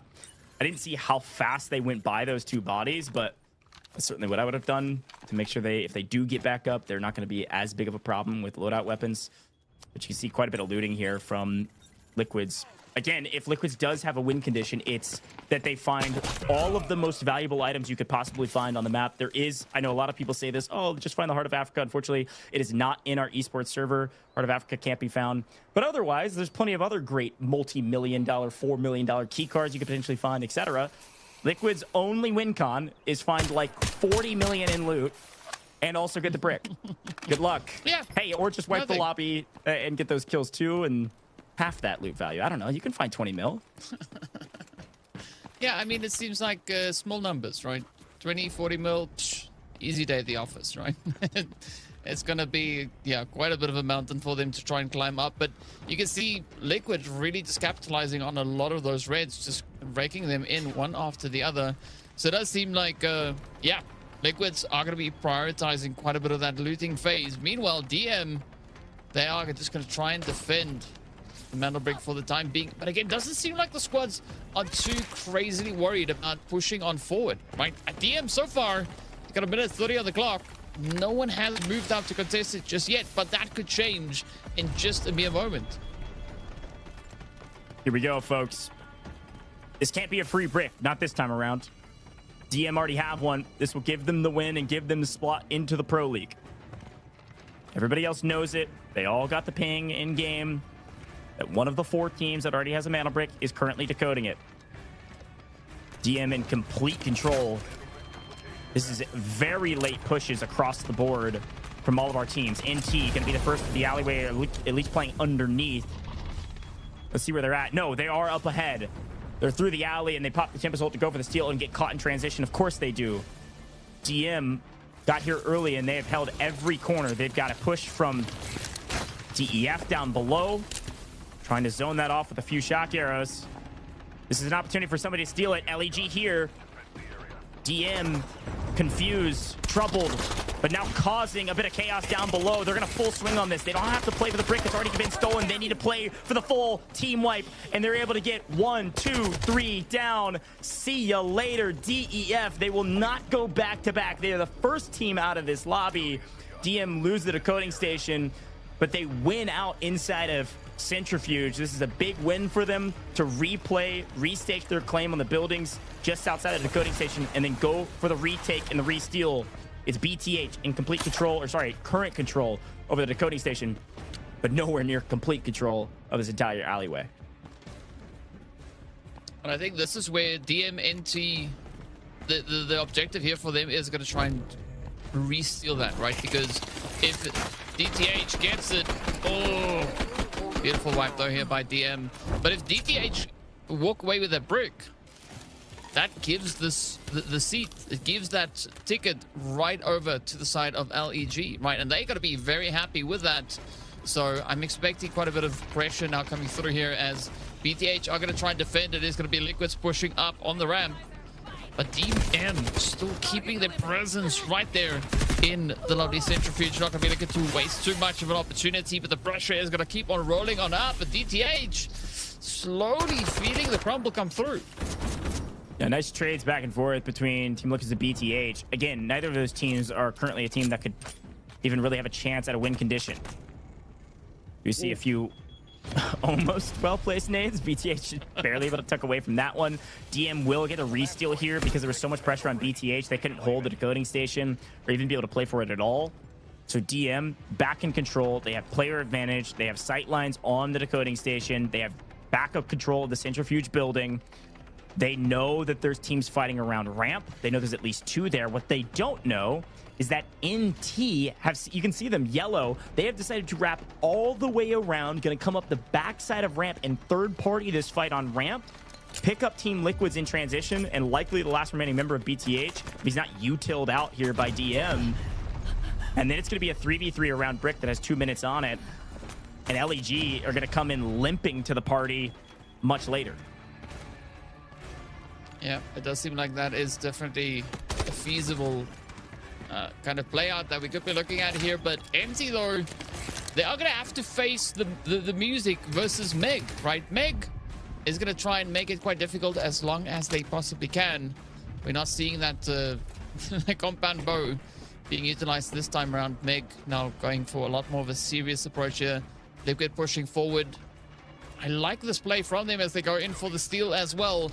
And so This is where DM now needs to do all that work once more to get it back under their control. But the contention is going to start to rise as more and more teams are moving to position. NT, up they come.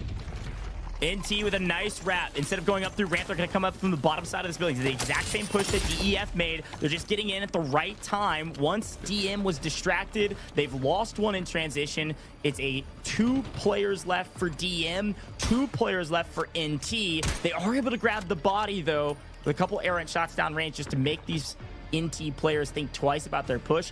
Both teams will back up, lick their wounds, and then reassess the decoding station, as this Liquid squad technically have control of it, and there's 70 seconds remaining. You don't have a ton of time, and LEG knows it. They're going to get aggressive with their Tempest, pop the ult, try to trade one out. They don't get it. Yeah, DM also still in the fight here, quickly just bringing themselves back up to 3 Ps, but they're going to have to contest that mantle break. There's a minute left on the clock, and the pressure is really starting to mount. It does seem like Liquid, though, they're trying to freeze any potential contention coming through onto it, as NT is going to come up the ramp, but quickly getting deterred here as Device is going to try and lock it down. 45 seconds on the clock, folks. LEG will not make a play for a steal here. If this Liquid's team gets this mantle brick, this is likely going to be an LEG win, especially if they just run, tuck tail, and hide and get to an extract. J-Devi is in deep trouble. He goes down to some utility, and even more utility from NT connects. Liquid's now with 2 down. Mr. Pooty yet again gonna have to be the hero for the 4th map in a row as a solo. Let's see what he can do as the drill charges on the outside, and a data knife swings over to the other side. Sorry, actually a shock arrow. Nobody's running Hat Claw right now. It's all Lunas all day, and Mr. Pooty is in deep trouble, but they're going to get the brick, and that means likely LEG are going to win this. Without being able to see it, we look at the timer just barely in the nick of time before they die. Liquids get the mantle brick, which means we've got 5 teams with the mantle brick, but Liquids and DEF are wiped. It's going to come down to score, and LEG have a 13 and now 12-point lead over their opposition. What a weird way to finish this round 7. It's looking like LEG's map, but DK, I don't know where we go from here. I mean, the only option is going to be NT or DM looking to just wipe what is left of this lobby and go for the biggest amount of bank that they can pocket, right? They're going to have to just cram everything, just put some stuff in their ears, put something on their pinky, like just go absolutely crazy. But slowly but surely we can see NT now trying to close the gap. They're already now just 9 points behind. And so if they can follow through and maybe contest DM, this would allow them a little bit more of that flexibility, but the pressure is going to be pretty high at this point. What a wild way to end it, folks. Talking about win conditions right now, it is still technically possible for NT or DM to surpass LEG. You got to remember, LEG, they've lost a ton of score, but they're winning the gunfights. Unbelievable setup and nice trades with the help of DM. Down goes NT, their full wipe. DM might be the last players remaining on this map. LEG down to a solo. DM just wiped 2 full teams, nearly all of them in a blink of an eye. DM still have a chance. There is a 6-point differential between LEG and DM, and EXX is on the run, and he is showing back to his opponents. He goes down. LEG might have just thrown the game to DM. 3 points difference. We got to try to get out of the map. We got to try to stuff our safe boxes. We got to loot like crazy, because that's how close this leaderboard is going into what will be yet again today another tiebreaker. Wow.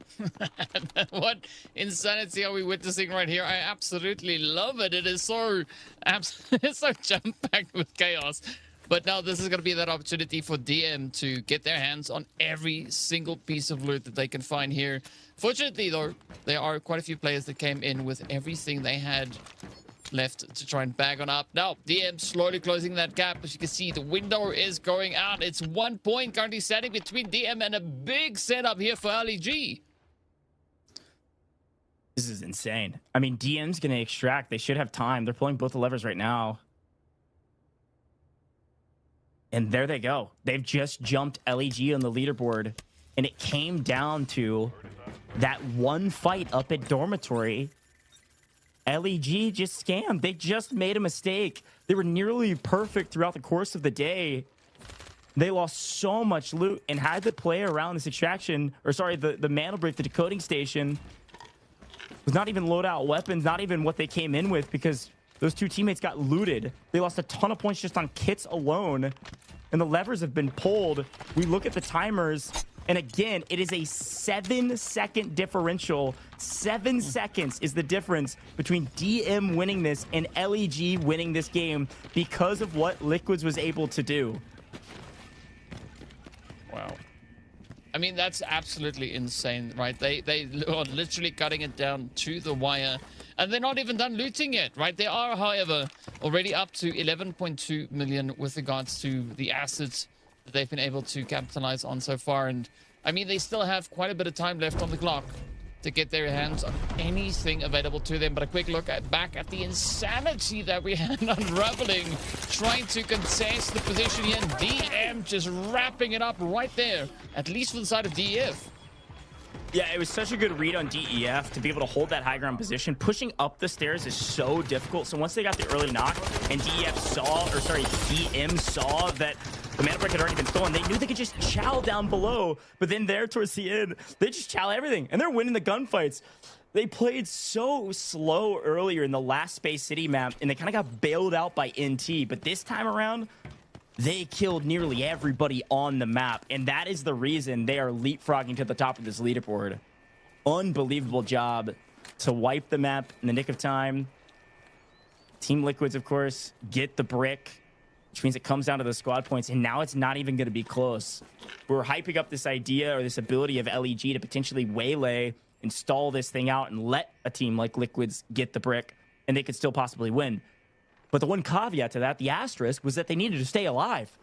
And they got nearly full team wiped off rip. I mean, their kits were so expensive that they lost so many points. See, the only trouble that DM has now is like, which weapon, which one is worth more? what loader do I want to go? By how many points do I want to win, right? As they now climb up to an absolute insane total assets, sitting on 48.6 million, and they are yet to extract. So, I mean, they are having an absolute blast, just capitalizing on as much assets as they can find. Unbelievable job. Of course, we'll let the final math come through. There's so many what ifs, right? If you're an LEG fan, there's so many like, okay, brick gets grabbed, it gets decoded, we have the lead technically, we know we just need to stay alive. What if we just full bail? What if we bail completely out of all engagements and run away, maybe go camp the switches for the extract? Because if you just prevent DM from even extracting, maybe you're still able to win. There were so many question marks, but they just weren't fully kitted, and they decided to take some fights and got punished for it. And DM, they earned their right to be into the Pro League, especially in this map. DK, what a way to finish this one. Yeah, what a tactful way. And masterclass in just, you know, big braining away to the very end. Absolutely well-deserved play going through here for them. But yeah, DM, they're not done just yet, right? They still have to get out. Are they going to make it, though? The timer is so close. Yes, they will.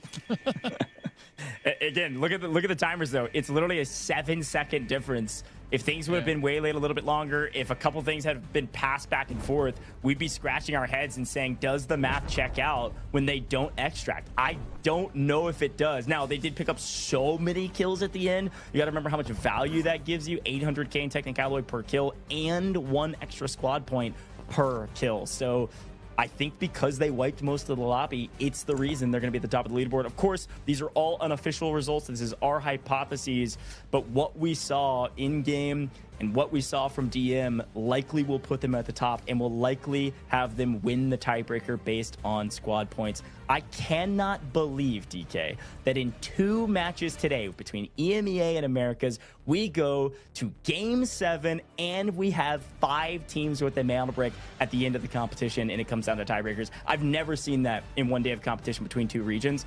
Very special treat here for the last chance to make it to the Pro League for both regions. I mean, maybe this is the start of something exciting, right? We've already seen this, such an upset being played across the board. The teams just working their absolute best out on these out on the battlegrounds, and I mean, it was absolute cinema, as you said, right? Just so much excitement, so much happening. But as we know, it all has to come to an end at some point. And from what we've seen, DM has a pretty high probability chance to walk away with that seat. But of course, we're not here to do math. We have people, right? We know a guy, he's really good with a calculator, and he'll do the numbers for us. Yeah, that's right.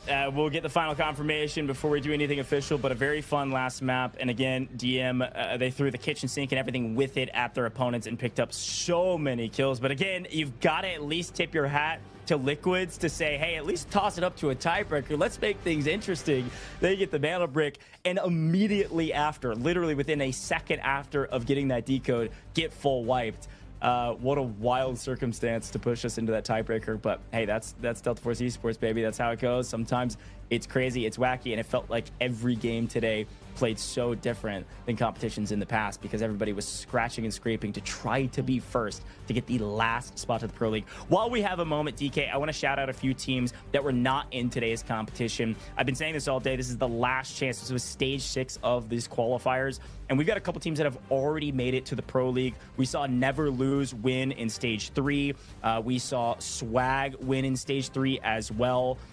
Both of those 2 teams, if you're a fan of Articuno, Momo, Loco, all of those guys, they've already made it into the Pro League. They did that in stage 3. You got a chance to cast over them. And then Evo as well. But also, let's take a look at today. This is round 7, and this is where things got crazy because this is just the round 7 leaderboard. Liquids get the brick. They get a couple kills. But I think the reason DM win, look at that, 11 kills. You can't write a better script than that. 11 total kills is 11 extra points plus 800k. That is so much Technic Alloy across the board. It's like 9.6 mil or something in Technic Alloy just from those kills, DK. Unbelievable job. It's insane. I mean, yeah, it's an absolute field day that they've been able to have out in this final round. So I'm so excited to see what the overall tally is going to be. But Meg, even though, you know, Liquids weren't able to pull much out of the bag, they still were able to do quite a bit of work here. And I'm happy that I chose Liquids, right? That was the team that I gave a shout out to, my pick for the day. Did they win? No. But did they play the upset? Were they a menace? Yes, and I love it. Look, I saw some folks say, what are you talking about? Meg was awesome with the combat bow. I agree, okay? No trash talk here. However, Meg did ditch the compound bow going to the last round, and they got the mana break. I don't know what to tell you. It was a fun rep from Liquids. Big shout out to all of those guys. And also a big shout out to Jay Devise. I've been casting over that guy for like 5 years in multiple titles. It's great to see him here with Delta Force Esports making it all the way to stage 6. Unfortunately, Team Liquids certainly do not have enough in the total assets category to get their squad points up high enough to be in contention. We likely know who will be there, but again, we're waiting on that final confirmation. And again, let me finish my shout-outs here. We talked about NL and Swag, both in that stage 3. Evo did win in stage 5. Actually, earlier today, not on broadcast. They won in 4 rounds. They did double brick. And then Ink as well. If you're wondering where the Beast himself, Killzall, was in the full roster there, Too Easy and Skies, they did win earlier. But today, another team joining them. Folks, 22 total kills and 70 squad points.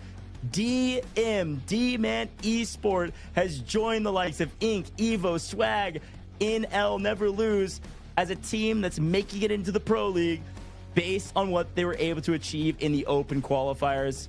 We thought it couldn't be possible, and they proved us wrong. DK, what a day.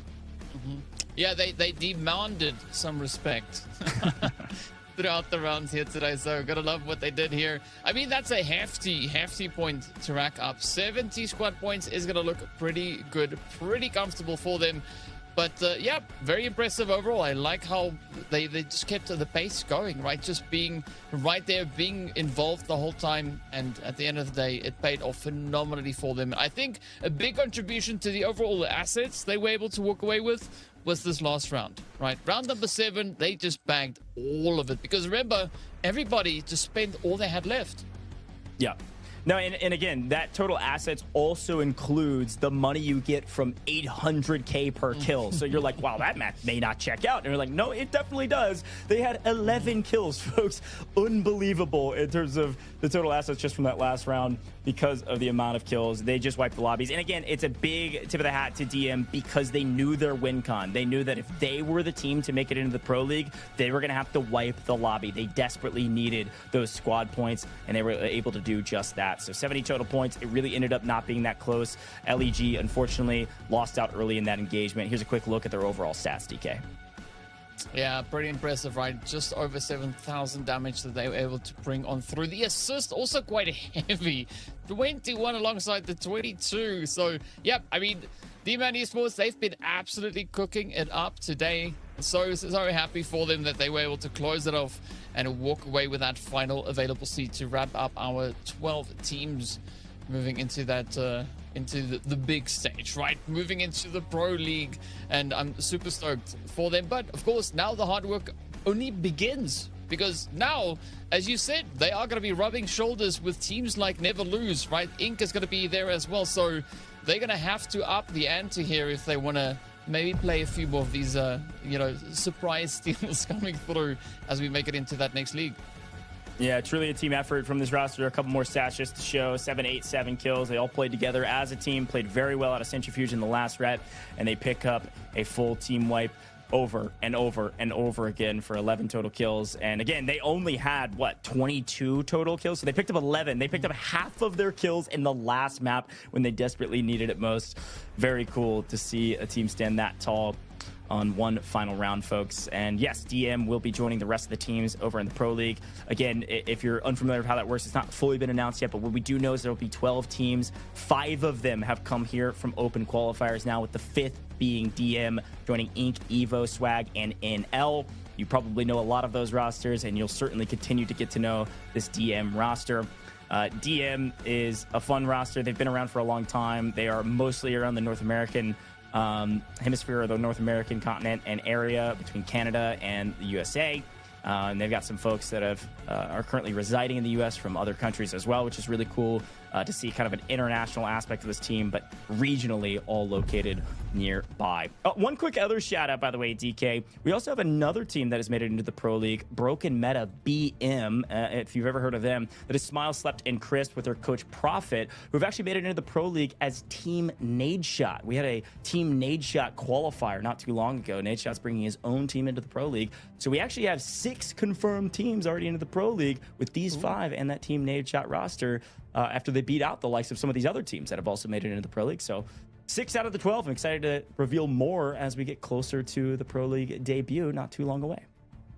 Yeah, it's going to be exciting. I mean, I'm on board, right? I want to see what these teams are going to be bringing. If this was just the open qualifiers, right, I can only imagine the insanity that is going to be erupting on the screen once we get over into the Pro League. But yeah, super excited to see how the teams will look to kind of up the ante, and how far can they really push it. I mean, based on what we've seen coming through from our 6 stages of gameplay, the answer is a lot, right? There's been a lot. There's so many games that ended in the double Mandel bricks. And of course, quite a few that we had that went the full distance all the way to round number 7. So yeah, I just love everything that's happening on the screen here. Yeah, no, I totally agree. It's going to be a lot of fun whenever we get to the Pro League, folks. We are not done with the show yet because I am getting word we are getting an interview set up currently. That is with, of course, the winner, DM, but it's going to be with Crab. So we'll get a chance to talk to Crab and see what was going through their head in the final moments. I think in particular what was going through their head in the final moments of round 6. Were they saying, hey, we don't have a chance? I don't know. There's a lot of questions for this DM roster, and especially the firepower that they brought in round 7. And so excited to get that interview underway here shortly. And I'm sure they're going to be very excited. We want them to go celebrate as well. But got a chance to hear from the champions is always a treat here in the booth if we can get them all teched in. Yeah, it's gonna be quite a bit of fun, I guess. I mean, yeah, like speaking about what Crab and the team has been doing, right? They were just playing such masterful bits of strategies that we've seen, right? And I think it would be pretty good to hear from the man himself. You know, as you said, what was the kind of thinking going from round 6 into round 7? You know, did they think that they stood a chance? Did they think that there was a bit of an opportunity for them to come in and steal the entire show from the side of Ali G? We know the answer is yes, but I'm curious to hear from them. Yeah, and again, when you think about this DM roster, where they came from, you know, in stage 5, which happened earlier today, it wasn't on broadcast, they did get second in that B group that was going on. And of course, losing out to Inc., I believe. But even still, even with getting second, they still had 18 elims. And so this is a team that definitely can frag out. Got a little slow start today, but ended with an absolute bang. So it's fun to see them. I'm sure they're really excited at the fact that they were able to get second and then like barely missed out. And they were able to close it out in this last rep. It'll be fun to see what they have to say. But, you know, thinking back on some of the highlights of today, going 7 rounds means there's a ton of them that we can talk about. But, DK, I want to ask you the question. Any big moments that were some of your favorites from the 7 games we got to watch that quite literally went as far as it possibly could? I would say definitely stepping into our second Mantle Brick round, right? Coming back from a little bit of that tight prison play, just looking at the kind of approach and pacing that the teams look to bring on through. So, you know, I would say round 4 for me was definitely the most exciting one, based on just the change-up that the teams look to bring on in. But the overall rising one, obviously the last one of the day, because there was just so much insanity happening out on the battlefield. But yeah, what about you? Which one for you was the standout play for the day?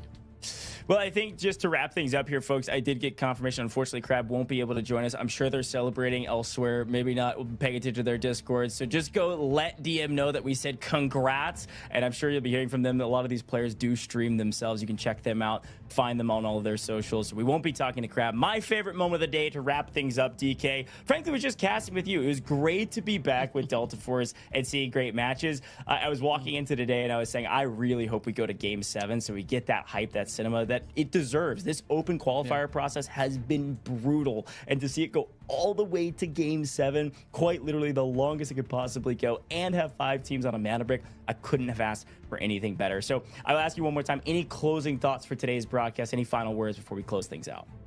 Yeah, no, just shout outs to DM, right? Absolute monsters. Love seeing what they can bring out onto the battlefield, and I look forward to seeing all our qualified teams making it into the Pro League. Super excited to see the Pro League just playing out. And of course, big thank you to everybody, right? Thank you to you as well. Thank you. I appreciate it, DK. You were a blast to cast with. It's been a ton of fun today. Folks, this has been the Delta Force Regional Tournament here with Season 1. Americas and EMEA all wrapped up for the open qualifiers here. Stage 6 was a blast. And again, EMEA also went to round 7. We've got our 5 EMEA teams into the Pro League. Many others invited or other ways that they get there. More will be revealed. But here in Americas, one more time, shout out to NL, Swag, Evo, Inc., BM, now Team Nadeshot, and of course DM today, D-Man Esports, who have all made it to the Pro League for Americas. You'll be seeing them in a couple months' time. Pay attention to socials, folks. I want to give you one last reminder to drop a follow on all major socials here with Delta Force, because there's more coming, more roadmaps, more details on this Pro League, and everything you'll want to know about these teams and the other teams that will be joining them very, very soon. But for now, that's all I've got for you. Thanks for tuning in. And one last reminder that we couldn't do it without you, the viewer. We'll see you in another Delta Force Esports broadcast.